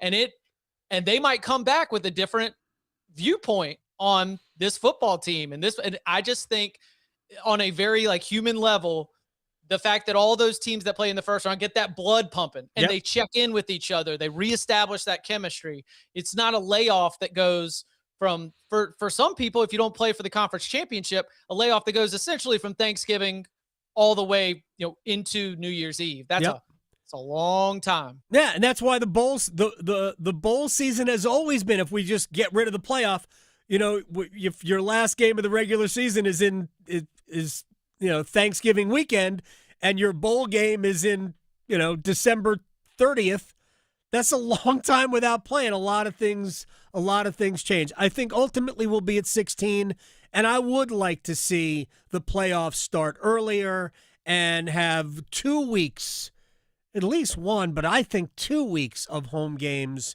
I've been spreading this one. I'm going to call it the Lanning plan. It just sounds good rolling off the tongue, but Dan Lanning's been big on that. He was like, we need to start at week 0, we can start at week 0. Like if we need to take out a bye week, maybe we do that. But the last game of the season should be on January 1st and the portal should open January 2nd.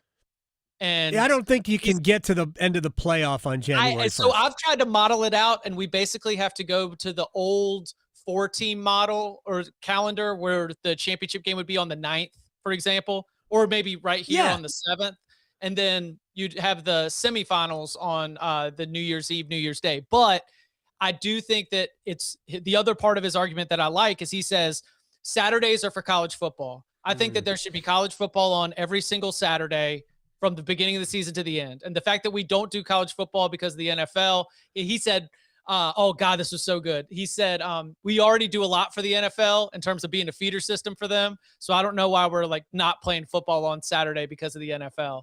And I just kind of liked the spirit of that for college football. So I'll give him credit and call it the Lanning plan. College football of significance every single Saturday from week 0 till New Year's Day. You can always count on it. Yeah, and it should be. And of course, I mean, I saw like a little bit of a joke poked at college football. Like every college football is for Saturdays. What about the national semifinals? No. So Thursday night and Friday night, and I get it.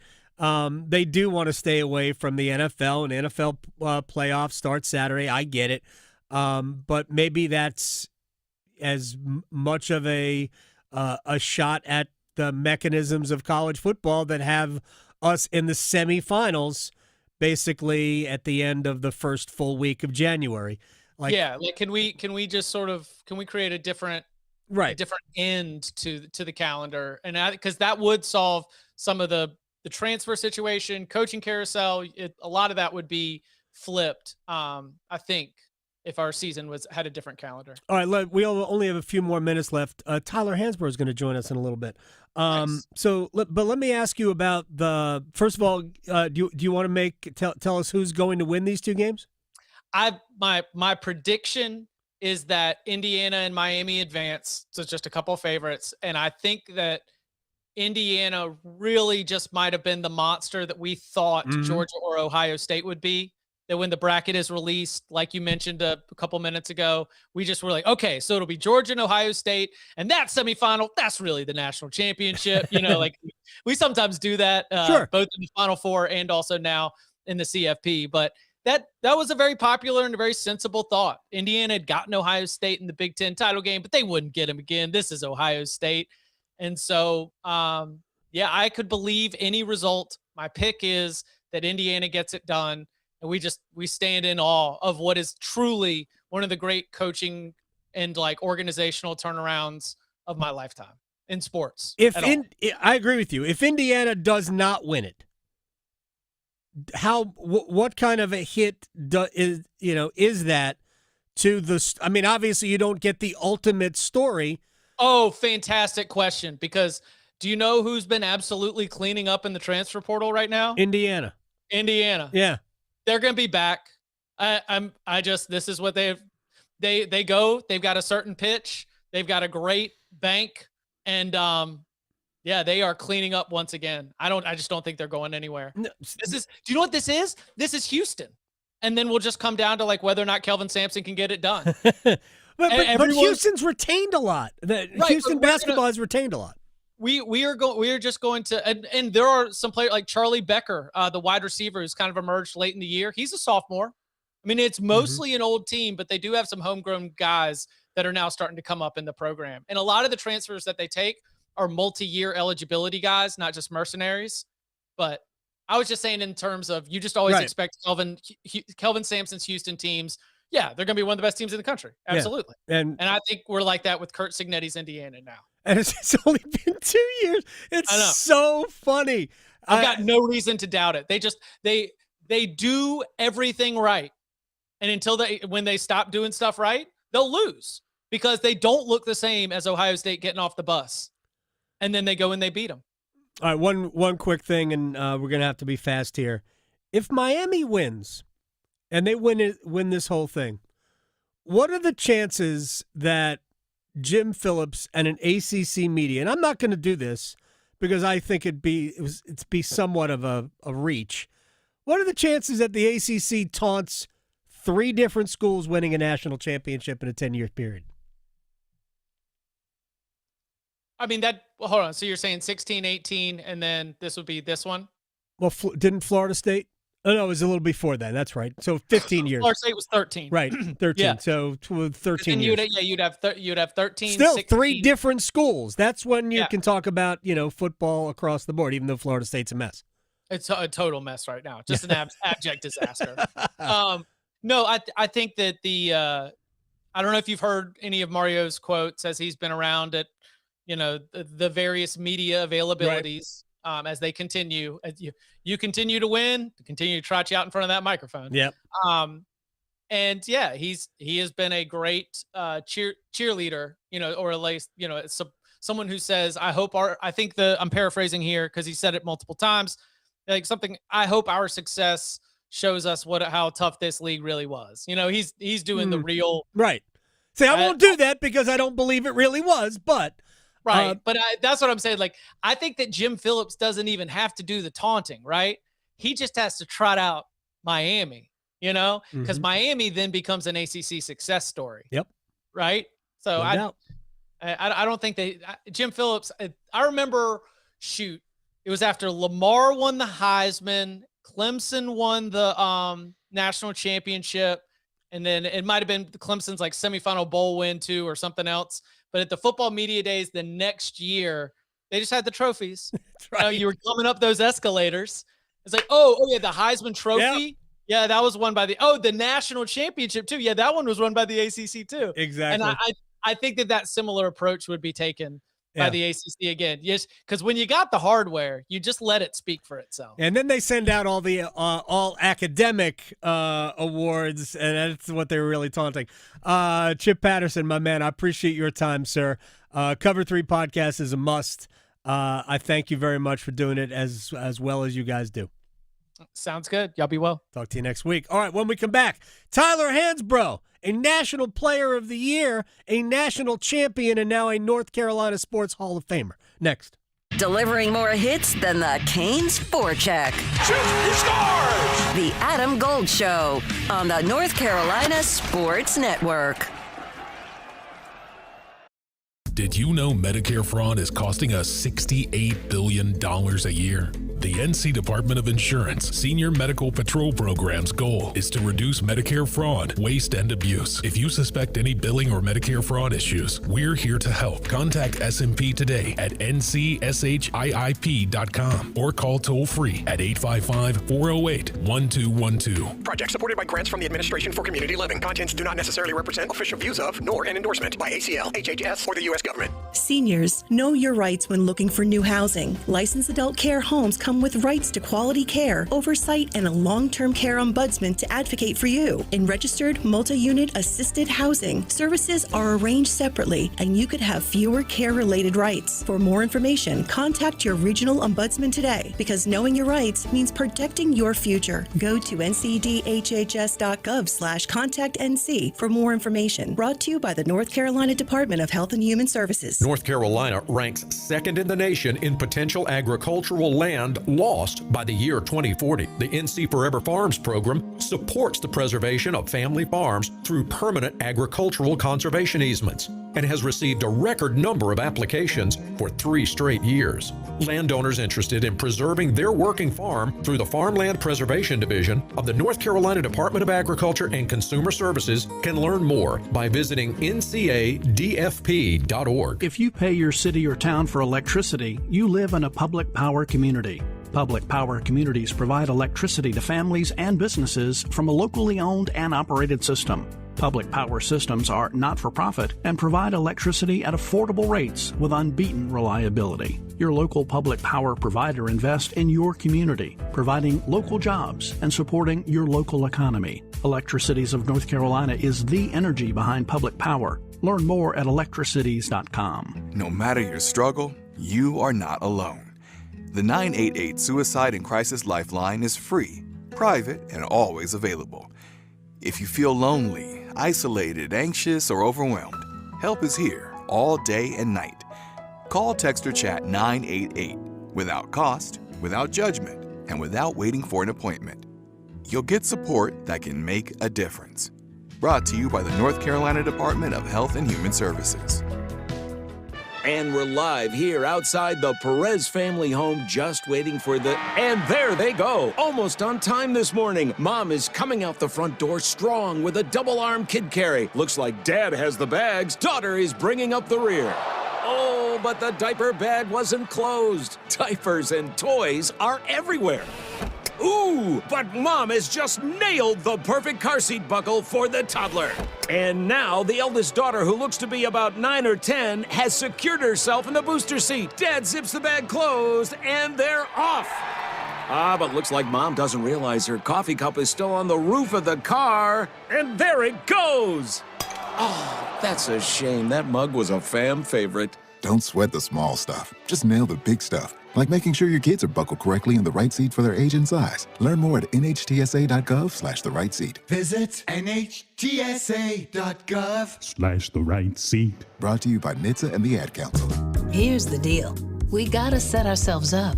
See, retirement is the long game. We gotta make moves and make them early. Set up goals. Don't worry about a setback. Just save up and stack up to reach them.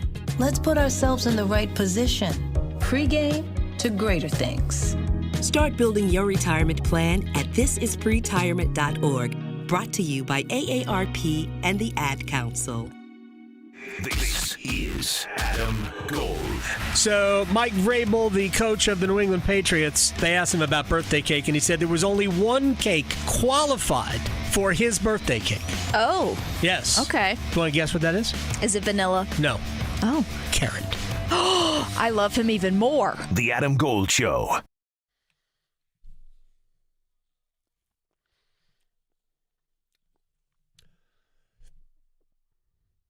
It's the Adam Gold Show. I am Adam Gold. Victoria producing the program. Back in the day, I used to cover college basketball. I used to actually go to college basketball games, go into the locker room, and talk to players. I don't do that anymore. I cover hockey. I don't even go to the locker room anymore after games because I can't. But I covered all of Tyler Hansborough's career. College Basketball Hall of Famer 2023, ACC's leading scorer, 2008 this run, National Player of the Year unanimous, ACC Player of the Year, ACC Male Athlete of the Year, ACC Tournament MVP, NCAA East Regional Player of the Year, and the only player in ACC history to earn first-team All-American and first-team All-ACC honors 4 times, and now a North Carolina Sports Hall of Famer. Tyler Hansborough, how are you, sir? Doing great. Thanks for having me. By the way, I was there when you answered the question. It wasn't necessarily a terrible question, but it showed me the focus that you guys had. Somebody asked you about, I think it was in Winston-Salem. You guys won your first-round game of an NCAA tournament, and they were already putting you in the Final Four, and you answered the question with, we have to win like 3 other games first, right? And it was the simplest, greatest answer to a question I think I have been present for. Did you have fun with the media as a player, or were you just so focused on anything else you were just matter-of-factly answering questions? Well, I'm not sure fun would be the right word to use. But I will say, there has a tendency that the media, if you get caught up in all the speculation and what they say about your teams, that you can kind of overlook a lot of things. And Coach Williams was very, we got to focus on the next game, and we really bought into that. And also, I'm not sure what year that was, if it was the Final Four year. We went to 2 of them. But, the 2 years prior, we had lost, pretty early. So we know what it feels like and how quickly you can lose in the tournament. But, we were on a mission those last 2 years at Carolina. 2007, you lost to Georgetown, right? I believe you were in the Meadowlands in East Rutherford, New Jersey. 2008, we were all there in 2008. That was a great team. During that comeback, did you guys think you were still – I mean, you guys could have won the game. I mean, that was a 4-point game with probably 3 minutes to play. Did you guys think you were going to win that game at that point? Well, I always believe that we're going to win every game, especially if I'm playing. If there's still time, I always think there's a chance. But the Georgetown loss, if that's the one you're talking about in New Jersey, yes, yeah. That was a tough one down the stretch. We definitely let that one slip. And, I still remember some of the plays. I remember Rayshon Terry, I was guarding Roy Hibbert, and we had a switch situation where I jumped out on Jeff Green, and I kind of left Ray Terry on an island in the post against Roy Hibbert, and Roy ended up scoring. And that play always runs back in my mind if I would have just stayed with Roy if we, made another Final Four. Tyler Hansborough is joining us here on the Adam Gold Show. Have you heard from any of your friends, teammates, to congratulate you on your election? Yeah, they're all real excited, especially since it's in North Carolina. I think I've got a lot of teammates that are really excited about coming and coming to the event, but honestly, they're kind of excited about celebrating and us all getting together and having a good time afterwards. Yeah, look, I assume the head coach at Brother Rice, is Bobby still the head coach at Brother Rice in Chicago? No, he's in the business world now. Good for him. I've talked to him. Yeah, he wanted to make a little bit more money. But, high school coaching doesn't do it, huh? Not the way he wants. It does pay, but not as much as he wants. So he got a little greedy. Well, now you're part of the media now. So how would Tyler Hansborough, the player, handle Tyler Hansborough, Field of 68, or Carolina game analyst? Oh, man. You know, in college, I was kind of a short answer guy, so it'd be kind of tough to really get a good interview with me. And, you know, you go through all the training, and they kind of make you a little bit scared of the media to talk to them. So I'm not really sure how I'd handle it. You know, as an analyst, I'm much different than I was as a player getting interviewed. I'm a little more vocal and a little more honest and opinionated. I'm not sure I would have really got a good answer from me if I'd interviewed myself back in the day. I want you to put your Field of 68 hat on for a second and tell me what you think of UNC. You know, I've said this from day one this year. I think, you know, it's been really fun to watch this team play and grow. You know, the one player, you know, everyone talks about Caleb Wilson, which I've said from day one, I think this team, their success is going to dictate on his growth and, you know, his confidence level and how he really gets going, because I think he's a special talent. I think you can put him anywhere on the court and he's a threat to score. And I love the way he plays. He plays with a ton of energy and passion, and I love seeing that. But there's another guy who transferred, Henry Vasar, who I think could be the transfer of the year. I think he's just provided such a, you know, he's filled such a gap that we didn't have last year. We lacked a lot of size, and, you know, his length and his size, you know, we're getting second chance points. We're closing out defensive possessions with rebounds. It's just really fun to watch. And I've always, you know, as a big man, I believe in dominating the inside, dominating the paint. I think that's what wins games. And so it's been really fun to watch this year. Yeah, and Vasar is also that modern big man who's a very good perimeter shooter.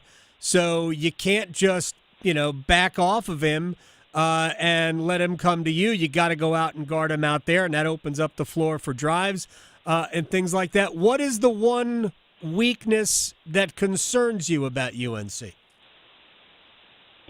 The weakness, you know, I just, you know, I think sometimes when we slow it down and we get to these sets, I think we're a much better team when we push and play with the fast pace after every possession. I think sometimes we can get slowed down and caught up in, you know, another team's style and let them dictate the pace of the game, kind of like Michigan State when they kind of, you know, came out with their defensive pressure and really put a lot of physicality on some of our guards.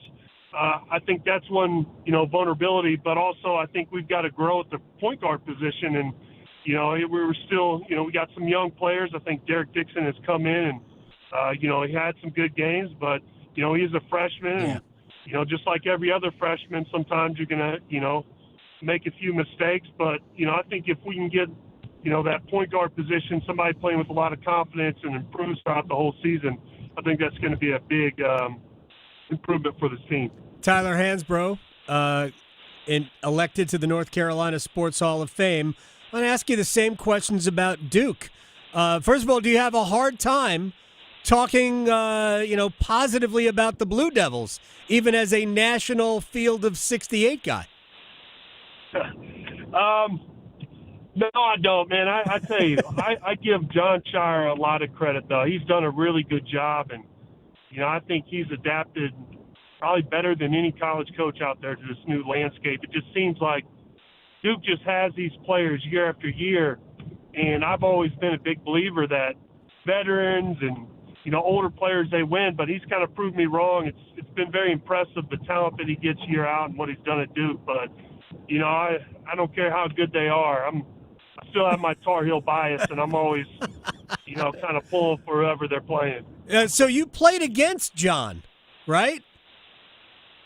Yes, I did. Yeah. What was it like playing against him? He was one of those sneaky great players. He was sneaky, but, you know, he's a competitor. Obviously, you know, I didn't match up too much against him. We have probably complete opposite styles. But yeah, I mean, you know, he was a pure, you know, knockdown shooter, and you know, you couldn't leave him open, and he was always on the scouting report. All right, as a scouting report, what's the area like? I'm sure you've thought about Carolina's first game against Duke. We're about a month away from it. Where does Carolina have an advantage? Where do they have to worry? I think inside. I think the one thing, as good as the Boozer kid is, I think Vasar and his length at time. I think length tends to bother him, and that's not a knock. He's an unbelievable player, probably player of the year. But I think if we can stay out of foul trouble and get high quality shots, I think that's where we're going to really be competitive against Duke. Do you enjoy doing the games? I know you and Tyler Zeller, right? You share that role. Do you enjoy doing the games? I do. I love doing the games. I love being in the arena. I love the energy, the atmosphere. The one thing I didn't get to do as a player is I get on the refs every once in a while when I think they make a bad call on the radio. And, as a player, you didn't get to do that as much as you want. Sometimes I'll point out some bad calls. I enjoy that a lot too. So, if you ever said to, I'll just say Roger Ayers, did you ever say to Roger Ayers quietly at the free throw line, Roger, you missed that one? Roger's, he's one of the best refs in college. I got a lot of respect for him. I see him do the games, and, he's always on, it seems like he has every major game. He's a great ref. I always say hello to him. He was always a great ref. He does make mistakes at times, but I never got on Roger. I knew better than that. If I had changed that part of the question to Teddy Valentine, would you have given me the same answer? No, and Teddy's no different. He'll make mistakes. But listen, he'll give you a quick tee. I'm not, I was not in a position to correct those two veterans for sure. Oh, man. Congratulations, Tyler. I appreciate your time. Hopefully we can talk ball down the road. I catch your stuff all the time on Field of 68. I love the way there's a lot of UNC influence, too. You got John Henson everywhere. You guys are doing a great job. So thank you so much for the time, and congratulations on the honor. Thank you. Enjoyed coming on. I really appreciate it. Yeah, you got it. Tyler Hansborough here on the Adam Gold Show, a North Carolina Sports Hall of Famer. The other Tyler. Yes, we've talked to Tyler Zeller. We talked to Tyler Zeller a couple of times last year. Again, another guy that's just easy to talk to. This is legitimately, it's the first time I have talked to Tyler Hansborough since having a microphone in front of him in a locker room. Right, Zeller came on with us last year a couple of times. That was also the first time I had talked to him since having a microphone in front of him in a locker room. These guys do a great job. So congratulations again to Tyler Hansborough, North Carolina Sports Hall of Famer. All right, we got the Wall of Sound coming up. You hear from the head coach of the Carolina Hurricanes, Rod Brindamore, and John Shire, and more next. Still arguing whether hockey or golf has the tougher dress code? The Adam Gold Show on the North Carolina Sports Network.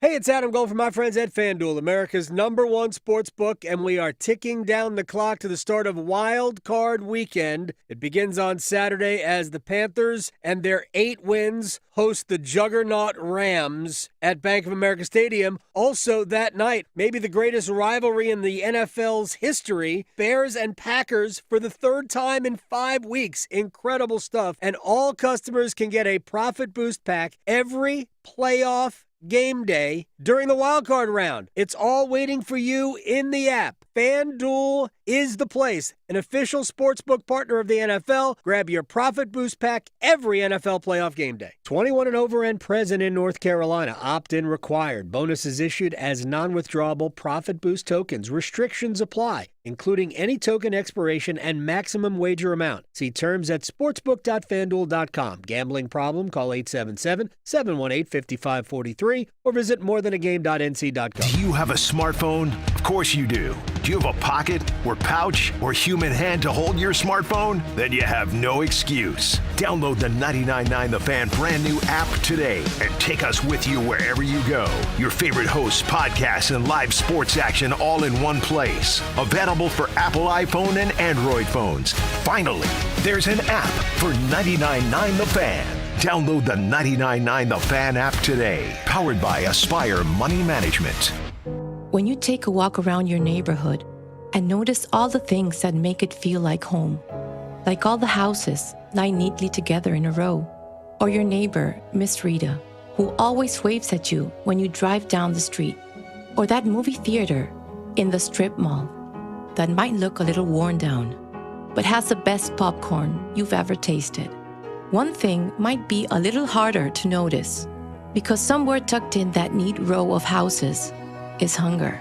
It could be your next door neighbor, or your coworker, or your daughter's friend from school, because over 30 million Americans don't know where their next meal is coming from. Hunger lives in neighborhoods all around us, but it doesn't have to. Together, we can provide 1 billion meals by 2030, because everyone should be welcome at the table. Learn more at nourishingneighbors.com. Let's break the cycle of hunger together. My son Aiden has asthma. Secondhand smoke has triggered his asthma so bad to the point where he had to end up in the emergency room. And he has spent multiple nights in intensive care. Now he's on a whole bunch of medications. My tip to you is, don't be shy to tell people not to smoke around your kids. 4 out of 10 U.S. kids are exposed to secondhand smoke. If you or someone you know wants free help to quit smoking, call 1-800-QUIT-NOW. A message from the Centers for Disease Control and Prevention. Charlie did not die from an overdose. Charlie was poisoned. No other family should go through this. It's just horrific. Go to safe.pharmacy. Use the free tool. Learn if the online pharmacy you're using is safe. Wesley Financial Group is not a law firm. I'm Chuck McDowell, founder of Wesley Financial Group. Did you buy a timeshare because they told you it was a great investment? That's a lie. Most timeshares can be bought online for $1. To find out what your timeshare is worth and to cancel it, call us today and we'll send you our timeshare exit kit free with all your options for cancellation. Call Wesley for your free exit info guide. 800-691-9999. That's 800-691-9999. This hour of the Triangle Sports Leader is powered by Ritchie Law Firm, injury lawyers. Ritchie Law is on top of it. Go to ritchielaw.com. That's ritchielaw.com. Broadcasting live from the Lenovo Studios. WCMC HD1 Holly Springs. 99.9 The Fan. The Triangle Sports Leader. It was chaos. The elation from that team and the momentum that they have now going into the playoffs. I think they have the second longest odds to win the Super Bowl ahead of only the Panthers. But I think that there's a little something extra, a little voodoo, a little holy water in the end zone, you name it. Something happened that maybe could be transformative for this team going into the playoffs. That's Brooke Pryor from earlier. She covers the Steelers. Maybe Aaron Rodgers did something in the darkness that made all that happen. Could have been. Yeah. Could have been. Aaron Rodgers has become, kind of a crackpot conspiracy theorist, which is, he ain't alone. Nah. There's a reason why people buy into it. We have a natural skepticism of, facts and science. But I'm not going to get into it. I'm not going to. As much as I would like to, I'm not going to. Not on this hump day. No, not at all. By the way, we're going to talk to our friends from the Panthers playbook. Dennis Cox and Chris Lee will join us in studio in just a little bit. We've got a lot of things to do, but Brooke was talking about the just the way the Steelers have kind of developed, and it's funny. They could have eliminated the need to have, who was the guy's name? Loop.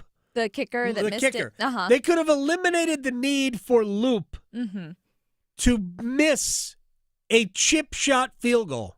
Yeah. What's interesting is that Boswell, Pittsburgh's kicker, who had not missed an extra point all year, missed before. the extra point that allowed a field goal to beat them. Yeah. Chris Boswell would have never gotten over that. Right. Ever. Yeah.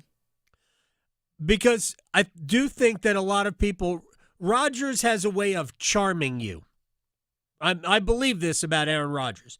If you get away from the craziness, he has a way of charming you. Mm-hmm. And I do think he is a popular teammate. Yeah. I believe that. And I do think that there is an element that they did not want to let him down. Because I do think that people look at Rodgers as, man, this is his last chance. Yeah. I don't think the Steelers, top to bottom, are good enough to get to a Super Bowl. Right. I really don't. No. I think they can win a game. I think they can win their home game. And if they happen to get a second home game, maybe. But I don't think they can get to or win a Super Bowl.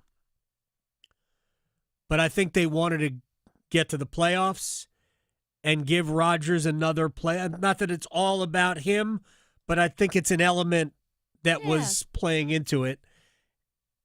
Just imagine, just missing an extra point. And you don't win the game if the Ravens come down and kick the field goal. But, man, that's a field goal that should have been made, and you would have lost. I know. I do feel bad for this Loop guy because apparently he's been getting a lot of nasty feedback from Ravens fans, which, it's a game. Like, he's been getting, death threats and saying they hope his significant other, leaves him. Yeah, that's he missed a field goal. That's social media. Yeah, it's just the dumbest. So real quick, not that it's the same, but what was the final score of the hockey game last night? The Canes 6-3, right? It was, yeah. There was not quite the same amount, but there was a fair amount of pessimism and anger on Canes Twitter after a 6-3 win on a fun night where you got a chance to boo Mikko Rantanen into a pool. Right. And I was blown away by how much negativity there was. They didn't boo enough, I guess. And I'm like, not all these people were at the game. Maybe you were booing at home. Or maybe none of the people on social media were at the game. I don't know. I just could not believe it, how much pessimism there was. Yeah. It's still, with all of, and Carolina's got flaws, but with all of their flaws, they are still one of the, conservatively, they're one of the 5 best teams in the league. Yeah.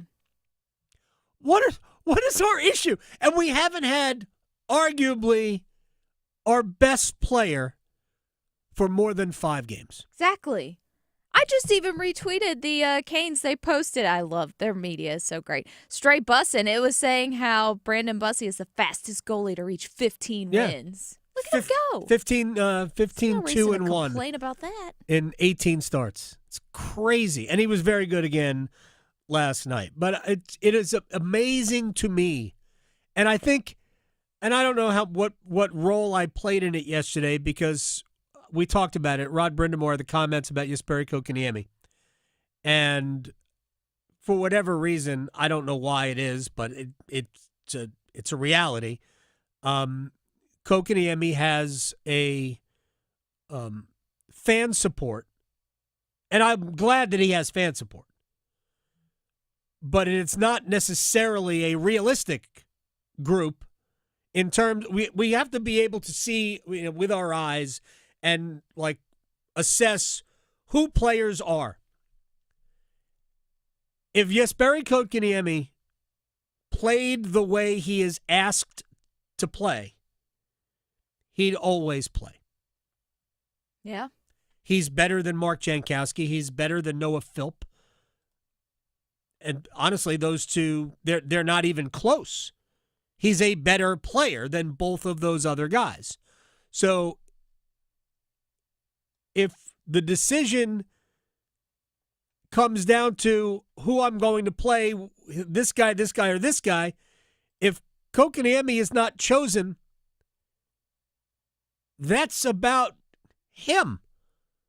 It's not about not being liked. That's what I heard last night. Well, Rod just won't play him. Do you know how many games Jesperi Kotkaniemi has missed total in the last 3 years? Total. 5. Wow. Still count them on one hand. In the last 3 seasons, he's missed 5 games. The theory that he's not being played enough doesn't wash. Carolina's forwards' ice time isn't that, like, the top line, the Aho line, plays a lot. They usually play around 20 minutes. After that, the other 3 lines, there's not that big a separation. Stahl line generally will play more at home because Rod controls the matchup, and that's a defensive thing. But Stankov and Blake and whoever's playing with them, when it was Ehlers, might have been a little bit more, but they're not playing. It's not like they're playing 17 minutes. They're not. Kotkaniemi has had his chances. He's had power play time. And I did not intend for this to be a dissertation on Jesperi Kotkaniemi. I want to do a wall of sound here. But it was part of the vitriol last night. Vitriol is not the right word. Part of the negativity from last night started when Rod made a comment about Jesperi that, like, we're not getting any production, but I'm not even asking for that. What I'm asking for is this simple stuff. Don't lose your guy. Don't give the puck away. Because while other players do lose their man, do give the puck away, they do. I watched Sebastian Aho have puck management issues last night. We see Andrei Svechnikov have it often. They take penalties.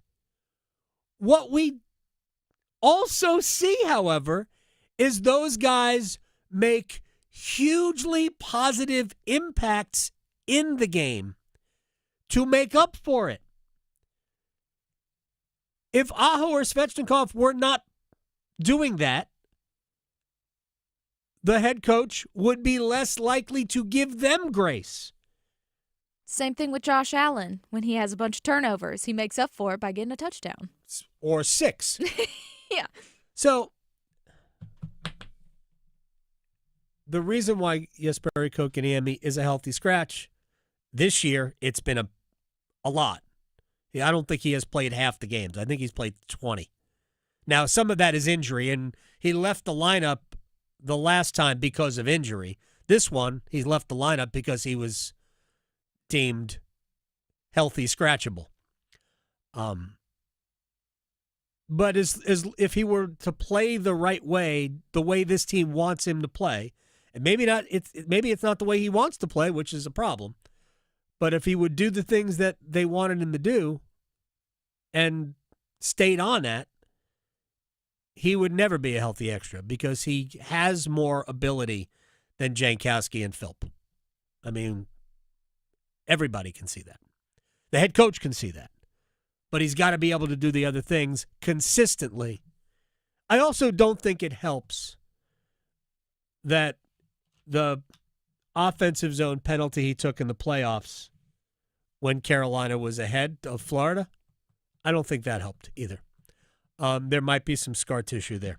All right, should we do a quick wall of sound? The wall of sound is a function of this studio. There's no doubt about it. I want to start with some Panther stuff. So, 5 weeks ago, the Rams were at Bank of America Stadium, where they will be on Saturday, and Carolina beat the Rams. Matthew Stafford, the quarterback. Lessons? What did you learn? I mean, obviously, I turned it over 3 times. One was down in the red zone, chance at some points. We get a tip ball that ends up being an interception. That's at least 3, maybe 7 there if you can convert. And I had an interception return for a touchdown, which you don't ever want to have, and then a fumble late. So it was one of those games where we just never got into a great rhythm. We kind of would take a couple steps forward and then one big step backwards. So we just got to go play a clean game. I mean, I think if they do that, it did sound a little bit like, Dave Canales and Bryce Young. But I know, I was going to say it was a lot of, we just had a trash game, not the Panthers were clicking, because it was a perfect storm of maybe them having a garbage game and they didn't have that's the thing. A great game. They did turn it over. So when you turn it over, it cost you. And honestly, they still had a chance to win until the strip sack at the end. It was a great play by Derek Brown. And you gave them a touchdown with the pick six, and you threw another interception, which cost you points. And yet, you still had the ball at the end. It shows you how good the Rams are, right? And I said this yesterday. The reason why I do think it's a long shot that even the Panthers make this a competitive game into the fourth quarter is because, in general, when you get to the playoffs, everybody's focus is sharp. Because of that, and I think the Panthers will be better too. I think Carolina will be better than they were even in that game. But if the Rams don't help out, it's going to be very difficult for Carolina to keep up. The Rams' offense is so varied. They could run the ball for 250 yards on Carolina. I would not be shocked if that happened. Not at all. And then you've got Stafford, who is either he or Drake May is going to end up being the MVP. And he's got more than enough weapons to kill you. So it is going to take a spectacular effort from Carolina to keep it close. But if they can keep it close, this is where the game pressure could work in their favor. But I think it will take an incredible effort just to keep it close. Let me get one more thing. Actually, I'll tell you what. We're going to take a break. I want to come back. And I want you to hear, because we all know that the Ravens are looking for a head coach. Could they also be looking for a quarterback? We'll let Louis Riddick weigh in on that next. Questioning goalie interference calls since day one. The Adam Gold Show on the North Carolina Sports Network. Listen every afternoon for The Drive with Tim Donnelly. As 2026 gets started, it feels like everything is right in college basketball because two of the five best players, and yes, best players, all ages, NBA draft prospects, however you want to play it, are at Duke and UNC. Cam Boozer and Caleb Wilson are going to be one of the stories of not just the ACC, but the entire country in college basketball. The Drive with Tim Donnelly, 3 to 6 on 99.9 The Fan.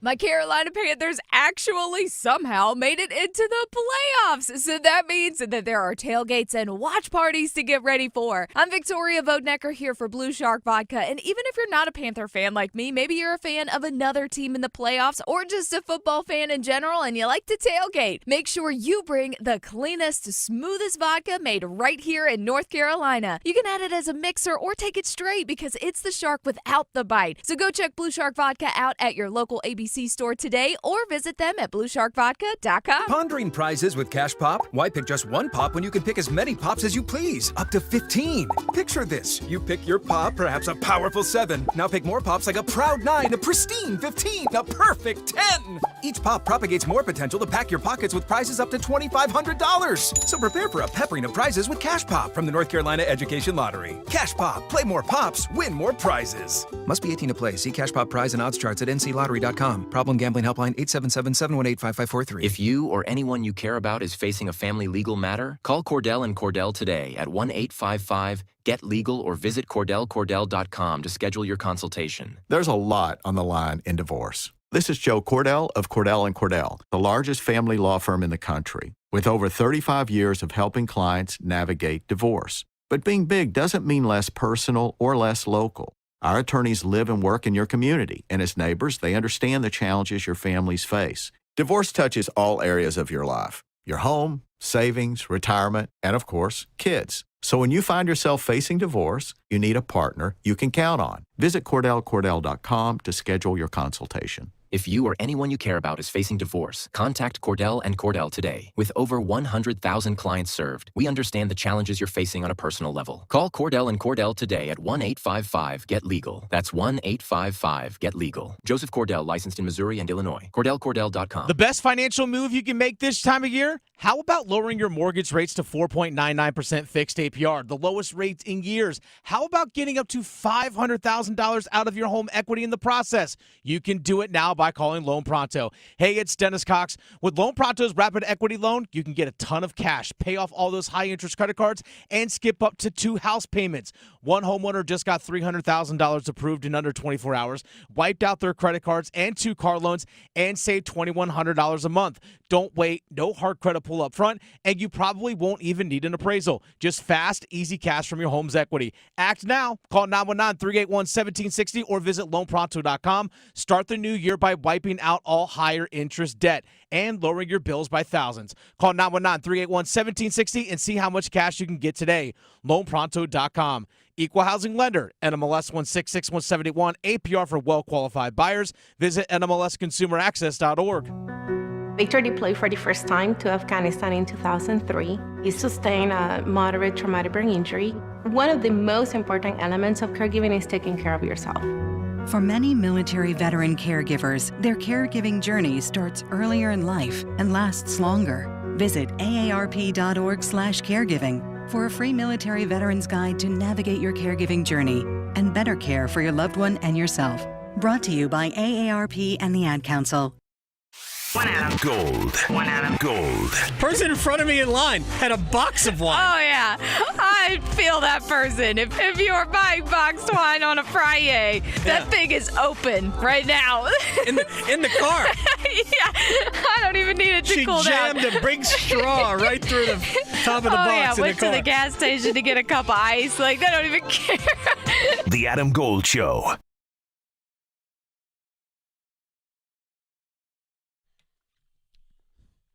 It's the Adam Gold Show. I'm Adam Gold.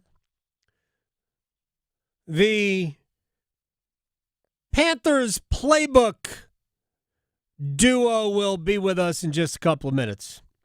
That'll be Chris Lee and Dennis Cox for your Panthers pleasure. I want to spend just a couple of minutes talking about the what's going on in Baltimore, or what went down in Baltimore with John Harbaugh's firing, because coming out of the last game of the regular season, when the Steelers beat the Ravens to make the playoffs,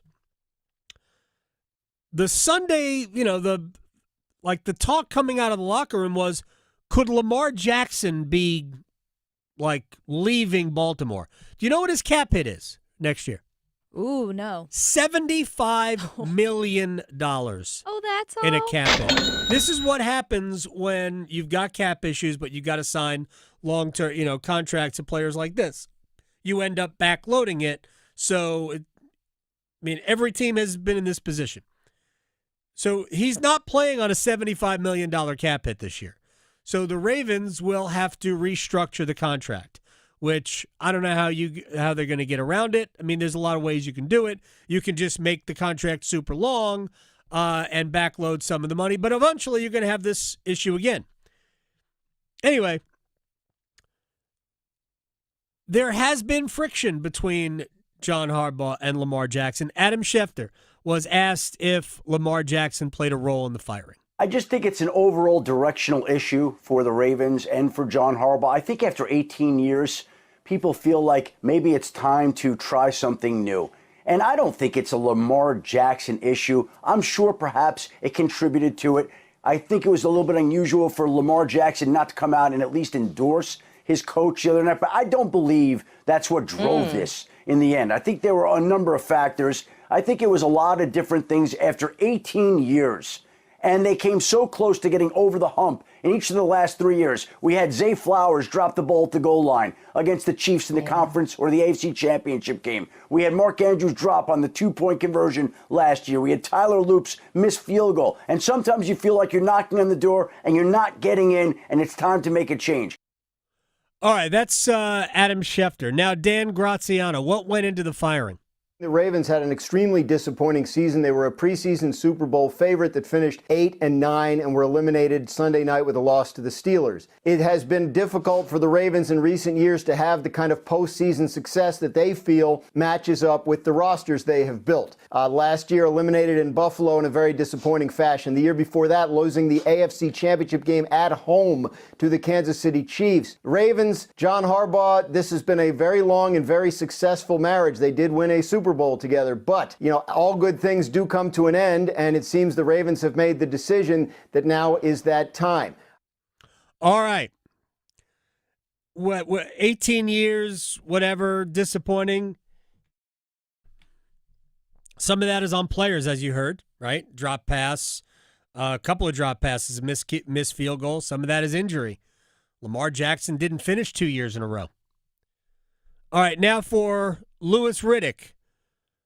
How does Baltimore proceed with their quarterback? Look, ever since Lamar arrived in Baltimore, John has been steadfast in his explanation and his, description of this organization being centered around Lamar Jackson. It was built in order to accentuate his strengths, minimize his weaknesses, and make him become the MVP caliber and MVP winning player that he's become. And that's all that Lamar has ever known, is that this organization has been set up for his success. And when you don't meet, the ultimate goal, and everything has been geared around you, just like every successful organization is basically geared around the quarterback, when you don't meet that goal, what winds up happening is all the things that maybe get suppressed because of all the winning, both in terms of his MVPs and in terms of the team success, all the things that may get suppressed as far as there being some chinks in the armor, because there always is. There's always some issues that we just never hear about, but when you're having so much success, no one ever talks about them. Well, when you don't win anymore, there isn't as much tolerance for maybe some of the things that were going wrong underneath the surface. And now that your number one advocate, the guy who basically reshaped this entire organization for you, is no longer there, now it's a whole new set of rules. Now, I understand Eric DeCosta is still going to be there, and Steve Bisciotti is going to own the football team. But you know what? This is kind of the time where when you factor in his age, injury history, salary, he negotiates his own contracts. There's been widespread, reporting on the fact that it wasn't always easy as far as them trying to negotiate the deal that he currently is playing under. These are kind of things that kind of like, this is where the winds of change start to blow, or at least the conversations surrounding them, because I'm sure there's going to be people within that organization who occupy a seat at the decision-making table who are going to say, is it time to start thinking about resetting this thing? John Harbaugh's been here for 18 years. We've done something one way for 18 seasons, and we haven't gotten to the mountaintop. Is now the perfect time to reset that? And does that conversation include Lamar Jackson? Because of all the things I just laid out. I'm not saying that's what I would do, but I promise you, those are discussions and those are thoughts that are going to go through the people's heads who are making the decisions. And whether we like it or not as fans of his, and all of us are fans of Lamar Jackson, the fact is, these are the conversations that are going to start to be had, especially when you think about the devastating disappointment that must be running through that building from top to bottom right now, given how that game ended the other night. Hell, we're at this point right now with John Harbaugh being fired. John Harbaugh thought he wasn't going to go anywhere. There were many people I'm sure in that building who thought, John's safe, we're going to run this thing back, we're going to retool a few things, tweak a few things here and there. No. So when you do this, Scott, everything's on the table, man. All right, real quick about Lamar Jackson. You're not getting better. You're not getting closer to winning a Super Bowl without Lamar Jackson than you are with him. You're just not. Just like you're not getting any closer to winning a Super Bowl by getting rid of a good head coach, a great head coach. And that's what John Harbaugh is. I don't understand that decision other than Harbaugh and Jackson could not coexist. And I'm not saying that they didn't like each other, meaning that together, after being together for a number of years, very quickly before we move on here, I wonder how many people remember that Harbaugh was very, very close to, I don't know about if retired is the right word, to leaving the Ravens when Lamar Jackson became the quarterback. Remember, he didn't start the season. He started playing later in the season. And it was at that point we all thought that Harbaugh was, at the end of the year, Harbaugh was going to go. And then, I don't know, maybe he saw an opportunity to reset the franchise with Lamar Jackson. And it was at that point that they became this version of the Ravens. Truth is, their defense has not been great. It isn't really about their offense. It's about their defense more than anything else. But yeah, the Harbaugh was ready to walk away from the team. What is it? 6 years ago? 7 years ago? 6, 7?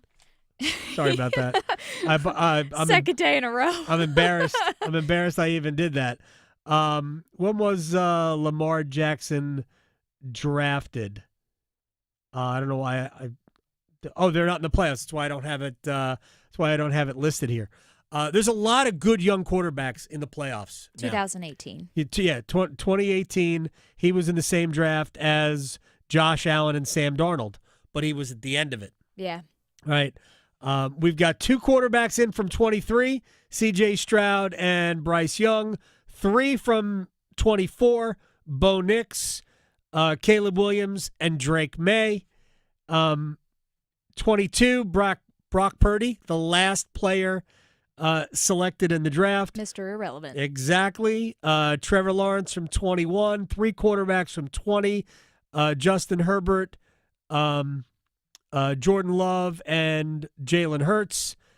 Nobody from 19, Allen Darnold, no Lamar Jackson, obviously, from 18. And then you've got Aaron Rodgers from 2005. 2005. That's a long time ago. Yeah. That is a really long. Look, it's a long time ago that Matthew Stafford was drafted. It's 2009 when Stafford was drafted. Stafford was drafted in 9. Who was the other quarterback that unfortunately got hurt all the time in 2010? And he was the last quarterback that was able to. He played at Oklahoma. I'm drawing a blank on his name. He was the last quarterback who was able to negotiate whatever contract he wanted. Because when Cam Newton came out, Cam Newton was the first year of the rookie wage scale, which we also talk about as being just the wage scale, just a way to keep salaries down. All right, when we come back, we'll dig into the Panthers with Panthers playbook duo Chris Lee, Dennis Cox next. Questioning goalie interference calls since day one. The Adam Gold Show on the North Carolina Sports Network. Adam Gold here from my friends at FanDuel, America's #1 sports book. And right now, FanDuel giving all customers, not just new customers, all customers, a profit boost for every college playoff game day. That means more chances to level up your picks and turn big moments into even bigger wins. You could ride with the favorite. You could take a shot on an underdog, build a parlay. Hey, it's your playoff world. FanDuel is the best place to get into the college football action all playoff long. FanDuel.com/local. That's FanDuel.com/local for the college football playoff profit boost today. 21 and over and present in North Carolina. Opt-in required. Bonuses issued as non-withdrawable profit boost tokens. Restrictions apply, including any token expiration and maximum wager amount. See terms at sportsbook.fanduel.com. Gambling problem? Call 877-718-5543 or visit morethanagame.nc.gov. Did you know Medicare fraud is costing us $68 billion a year? The NC Department of Insurance Senior Medical Patrol Program's goal is to reduce Medicare Medicare fraud, waste, and abuse. If you suspect any billing or Medicare fraud issues, we're here to help. Contact SMP today at ncshiip.com or call toll-free at 855-408-1212. Project supported by grants from the Administration for Community Living. Contents do not necessarily represent official views of, nor an endorsement by ACL, HHS, or the U.S. government. North Carolina ranks second in the nation in potential agricultural land lost by the year 2040. The NC Forever Farms program supports the preservation of family farms through permanent agricultural conservation easements and has received a record number of applications for 3 straight years. Landowners interested in preserving their working farm through the Farmland Preservation Division of the North Carolina Department of Agriculture and Consumer Services can learn more by visiting ncadfp.org. Sometimes the simplest steps make the biggest difference. Washing your hands often, staying home when you're sick, and talking with your health provider about vaccines. Help keep your family protected against the flu, RSV, and COVID. Simple steps, big protection. Defend yourself. Get vaccinated to protect you and your family from respiratory illnesses this season.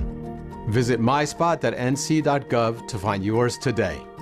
Brought to you by the North Carolina Department of Health and Human Services. If you pay your city or town for electricity, you live in a public power community. Public power communities provide electricity to families and businesses from a locally owned and operated system. Public power systems are not-for-profit and provide electricity at affordable rates with unbeaten reliability. Your local public power provider invests in your community, providing local jobs and supporting your local economy. Electricities of North Carolina is the energy behind public power. Learn more at electricities.com. As the health director in Haywood County and a nurse here in North Carolina, I can tell you that the 988 Suicide and Crisis Lifeline saves lives. No matter your struggle, you are not alone. The 988 Suicide and Crisis Lifeline is free, private, and always available. 988 Lifeline counselors are ready 24/7 to speak with you, help you cope, and get you connected to the support that is right for you. 988, the National Suicide and Crisis Lifeline. Call, text, or chat 988 24/7. Brought to you by the North Carolina Department of Health and Human Services.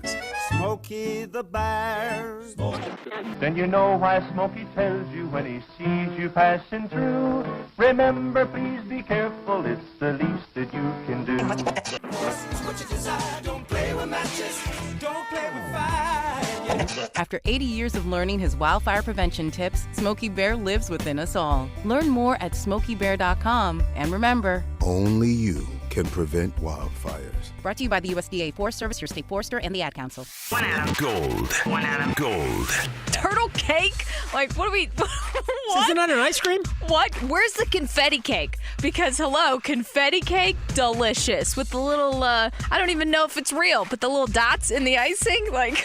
None of these are real. What kind of fake thing that is, but it's delicious. It's my childhood. Like, that wasn't in the top 10. His opinion's invalid to me. The Adam Gold Show. All right, we got the Panthers playbook fellas in studio. Yeah. I've got Dennis Cox right here. You recognize Dennis, and that's Chris Lee. Normally, I look at Chris Lee in a little box when you've been on the video with us. Now he's here. He is. Mm-hmm. I see him. Yeah. I see. All right. Chris, you wrote about the real reason that the who deserves the credit for the Panthers making the playoffs. Who is it? Why? Dan Morgan. Honestly, if you look at the roster change, Dennis and I talk about this on Panthers Playbook a lot, like how many draft picks over the last 6 years the Panthers have been able to retain or that are still on the roster is very little. I mean, there's only 8 players that's still on the roster from 2023, right? And so who's been the GM since then? And what have been the results since then? And Bryce Young was sacked, 63 times in 2023? Yeah. And now he's like barely getting touched every game. Like if he's going to get sacked, typically it's end of game situations. They're trying to go for something, and he has to be in the pocket a little bit longer. That's when he's getting sacked. Other than that, he's staying clean for the most part. Not Bryce Young, but Dan Morgan's hands are all over this, even with Dave Canales and Bryce Young's inconsistencies. And I hope that he's able to build on this with another good offseason this year, and so that the Panthers can take that next step and to win a division with more than 8 wins, maybe with 11. That would be cool. All right, so Chris Lee says Dan Morgan is the most responsible for this. Do you have a counter to that, or did you guys agree? I honestly, I hadn't read what he wrote. So I 100% agree with him on that. That's disrespectful. In that regard. I know it is, right? I haven't had a chance to read it yet. I don't get a chance to listen to him every day on radio, so that's fine. It's totally fine. We're busy guys. But if you look at the moves that Dan Morgan has made in terms of look how the impactful this draft has been. Right. This draft was class. good. This draft is really good. The two edge rushers look like they're going to be players. Yes. Scorton's going to be a solid. I can player. only pronounce one of their names, so I only say Omani the two edge Yellen. rushers. Whatever that guy. Yeah. That's fine. Prince. Yeah, you just call him Prince. Yeah. So you see what Nick Scorton has done as a second-round pick in terms of his impact. And also he actually made one of the best plays for the Panthers against that game against Seattle. You had the strip sack against Sam Darnold, which led to a field goal in the first half. Hey, you have a 3-3 tie at halftime because of that play by Nick Scorton. Obviously, the only rookie receiver, or only rookie in the NFL to go over 1,000 yards this season. Tedderell McMillan, you found a true number one, but also you have moments of guys like Lathan Ransom this season. For example, against the Rams, you didn't have Trayvon Murray because he was suspended after punching a San Francisco 49er in the UNOs. So, but he had his best game. He had 11 tackles in that game, and as well as a sack. And then also you look at the game against the Tampa Bay Buccaneers. He had a game-sealing interception as well.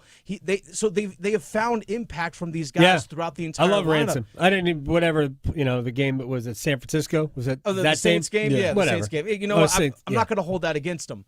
But he comes back, but he bounces back in a positive way. And then also you even look at some small moments. Cam Jackson has a big block punt, the 5th-round pick. He only played 9 games, but it's a big block field goal against Tampa Bay that keeps it a 17-6 game. Carolina scores 16-7 game. Carolina scores on that ensuing touchdown, on the ensuing drive. They score a touchdown to make it a 2-point game. Huge moment. So big moment. So you've seen these moments. The game-winning touchdown against the Miami Dolphins. Mitchell Evans, rookie tight end. So you have seen impact from the rookie class, and then also the free agent signings have worked out as well. Trayvon Merrick, the safety, has been as advertised, helping out in the run game, even times basically being used as a linebacker in sub-package situations. He's hit on so many of these players over the last couple of years. So yeah, Dan Morgan's 100%. And rebuilding the offensive line 2 years ago. That too. So I think that Dan Morgan's first year is a mixed bag. The Xavier Legette pick, not to mention trading up to get the running back, which they didn't need, right? Jonathan Brooks. Jonathan Brooks. I just think it's, not to mention he had the injury. Well, they needed him, but they didn't need somebody with an injury, right? Right. And trading up to get a running back, right? When I really think you needed a corner, yeah, right? And there are good corners there. Look, it wasn't a disaster. Well, all they had to do was give a bag of chips for a corner. I think Xavier Legette might be a complete waste. He just doesn't grasp. Like I joked when the pass that Bryce floated to Jimmy Horn. Yeah. Right. Beautiful throw and Horn, little toe touch. Xavier Legette strides out of bounds. Yeah. On that play, or he drops it, or he drops it. There's physical tools with Legette that we have not seen the craft of a wide receiver position. I understand you get the 5th year. I don't know. I think I understood what he was going for, though. That's his first draft pick. Yeah. He wants to get somebody that maybe that the Carolinas can rally around. He's a Carolina kid. And Dan Morgan is not a dumb guy. Maybe he was there for the Duke's Mayo Classic the year before where he had that amazing game versus North Carolina. Yeah. And even me, I was like, who is this Xavier Legette kid? Because I've never heard of him. And he's got the tools, physical tools. He was literally out there just mossing kids from Spencer Rattler.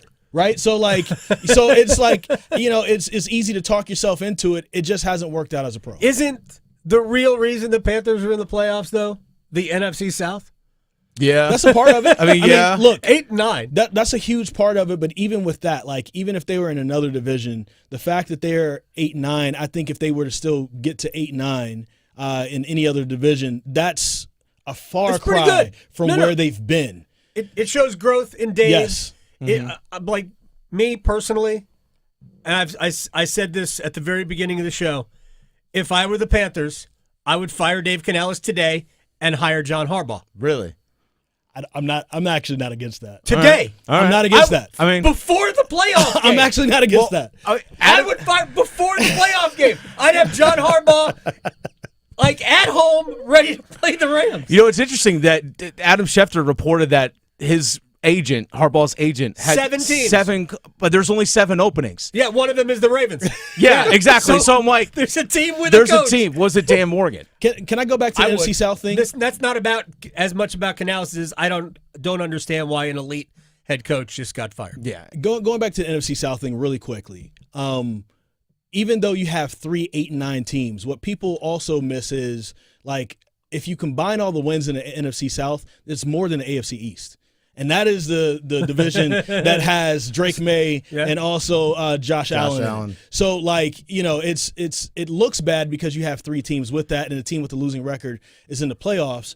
But also the division is not as bad as people kind of make it out to be. You just kind of have 3 mediocre teams. It's very bad. Yeah. It's not division as bad. I didn't say it wasn't bad. I said it's not as bad as people make it out to be. They still have more wins combined than the AFC East. To me, the Buccaneers fell apart. Injuries started that.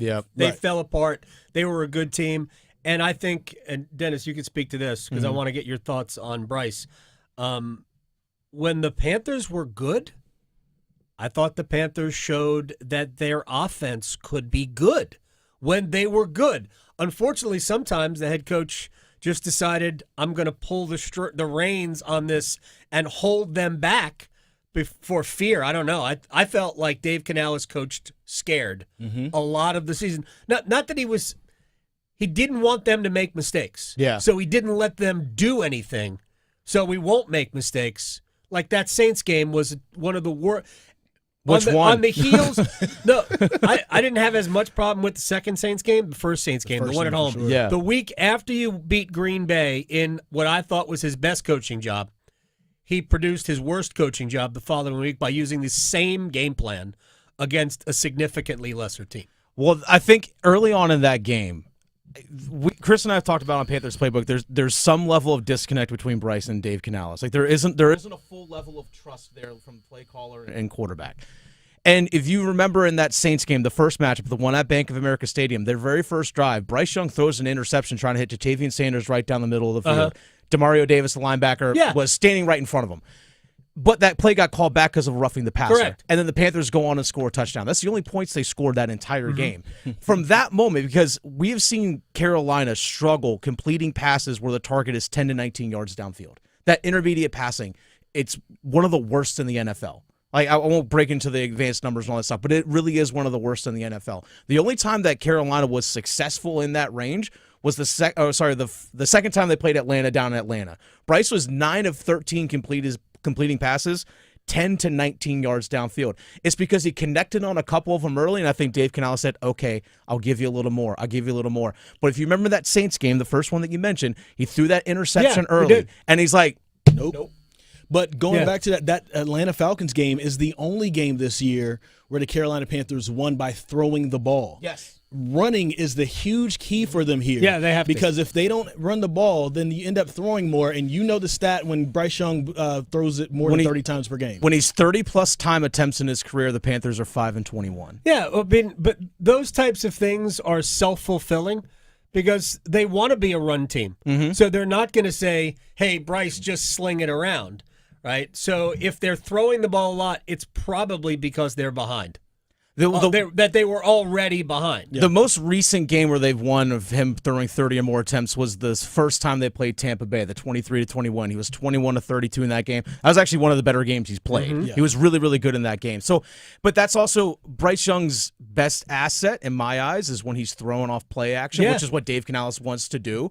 I actually think he's really good when he's rolling to his left. Yes. He's actually really, really good. He's good on the move. He really is. I think his biggest weakness for me is, I know, Chris, you said that the offensive line has done a pretty good job of protecting him. I think he has escaped a lot of problems, but I also think at times he creates problems for himself, right? By, he sees the rush too soon, and then now he's looking to escape rather than just step up in the pocket. There's a pocket there a lot of times that he tries to escape. And the other thing I think that he needs to get better at is trusting that his receivers will be where they're supposed to be. Because he's late on a lot of throws. Amongst Panthers fans, they'll say either Bryce is the problem or that Canales is the problem. I think it's a nice circle because Canales doesn't trust Bryce, and I don't think Bryce trusts Canales. And we saw they sound alike, though. They sound I like. hate that. Now I think they really get along and they're friends out off the field. But when it comes down to what's happening on the field,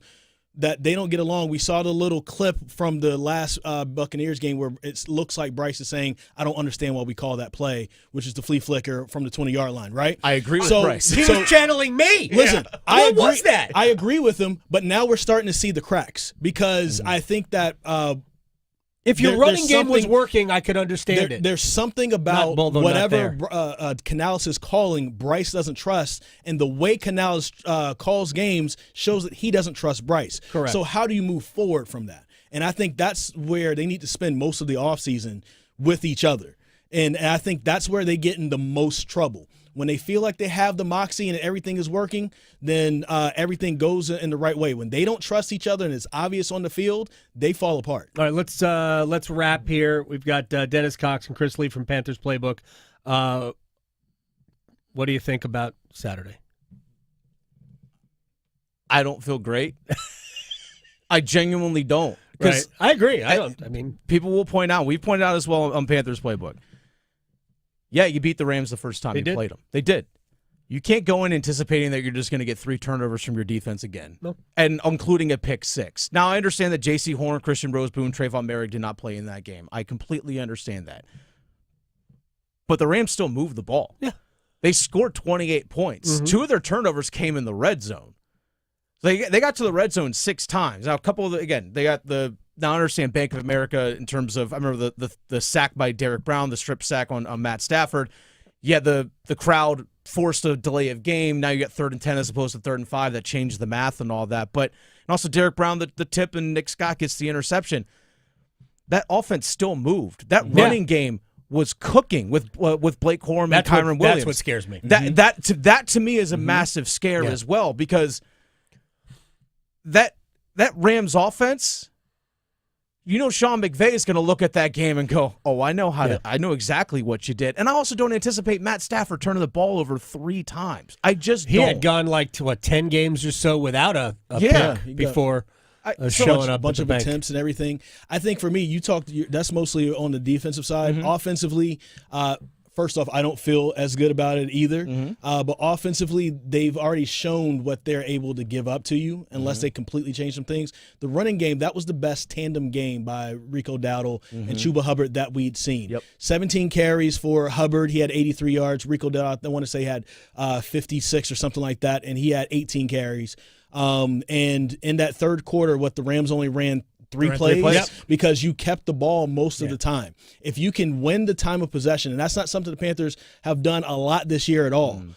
Even in their wins, they haven't done that a lot. If you can keep that time of possession on your side and keep Matt Stafford off of the field, because they are going to run or move the ball, that is your best opportunity to potentially win. The thing is, you've already done it 6 weeks ago in this very stadium.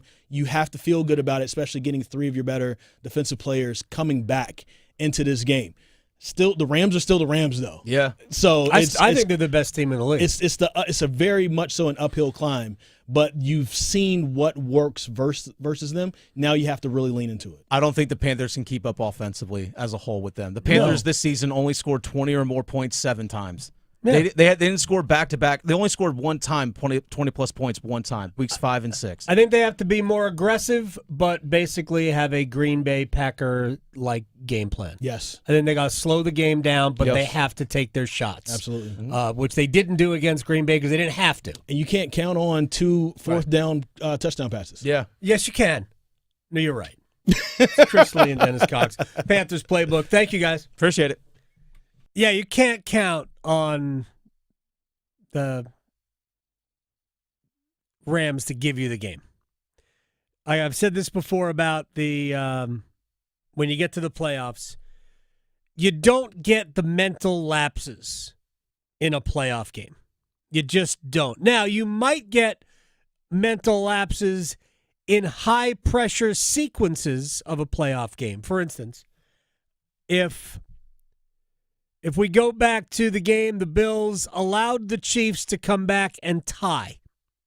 Remember that. 13 seconds left, you have a 3-point lead. How do we not allow the Chiefs to kick a field goal? Right? We don't kick it deep. We don't kick it through the end zone and give them the ball. Then I guess it was at that point on the 20. We don't give them the ball on the 20 with no time having run off the clock. We make sure that the ball has to be returned. So it's a strong squib, something hard along the ground where they pick up, and even if they take 3 seconds off the clock, that's significant. And then you don't rush the quarterback at all. Not at all. Maybe you rush one guy, but you drop everybody into coverage. You have to minimize the possibility that you're going to give up the 40 yards they gave up in 2 plays? That's a loss of focus, I think. But in the playoffs, you generally don't see that at the start of games. Teams are just too locked in. All right, real quick before we get out of here. Hurricanes practice today. Guess who wasn't wearing a yellow non-contact jersey? Right. Ooh, Jacob Slavin. Yes. We do not know if he is going to play tomorrow or not. Because Rod said afterwards that it was really up to Jacob and the trainers whether or not he would play. But he is out of yellow. The defensemen basically all wear black jerseys in the playoff in practice. So maybe. Now we're going to get crazy with defensive pairings and line combinations and whatnot. Slavin was paired with Jalen Chatfield. Shane Gostisbehere was with Joel Nystrom. And Keandre Miller and Sean Walker were together. They were awesome yesterday. Alexander Nikishin was paired with Mike Riley. And I know people are going to lose their minds because this is what happened the last home game. And Rod still started Nikishin with Nystrom, and he didn't start Mike Riley. Nikishin worked with power play too. So don't read too much into it. Noah Philp did not practice today, and the indication is he's in the concussion protocol. And Mark Jankowski was centering Carolina's fourth line. But again, Rod tries to warn everybody to not pay too much attention to whatever lines you see in practice. Heck, I have already seen this year, especially recently, Rod at the morning skate have lines that he doesn't use when the game begins. He has done it several times lately. And I'm not saying he's trying to deliberately trick anybody. I just think there are times where he just wants to see something and then decides not to use it. So I don't think it's a big deal. I will say that it's time for the Hurricanes to get on a little bit of a run and start stacking wins, but it won't be easy. Anaheim tomorrow, very good. Although right now just outside the playoff line. Seattle has been playing great. They are up to third in the Pacific Division. And yes, the Pacific Division is not great, but they are third in it, and they have been playing well. So these are big games coming up for Carolina, and a lot of home games in a short period of time as well. Victoria, thank you very much. College football playoffs start tomorrow. Bye. His Zamboni is bigger than yours. The Adam Gold Show on the North Carolina Sports Network. Hi, it's Adam Gold from my friends at FanDuel, America's #1 sports book. You want to know why? Because FanDuel is giving all customers a profit boost every college playoff game day, and we are 1 day away from the Fiesta Bowl. Miami going up against Ole Miss out in the desert. Could the Hurricanes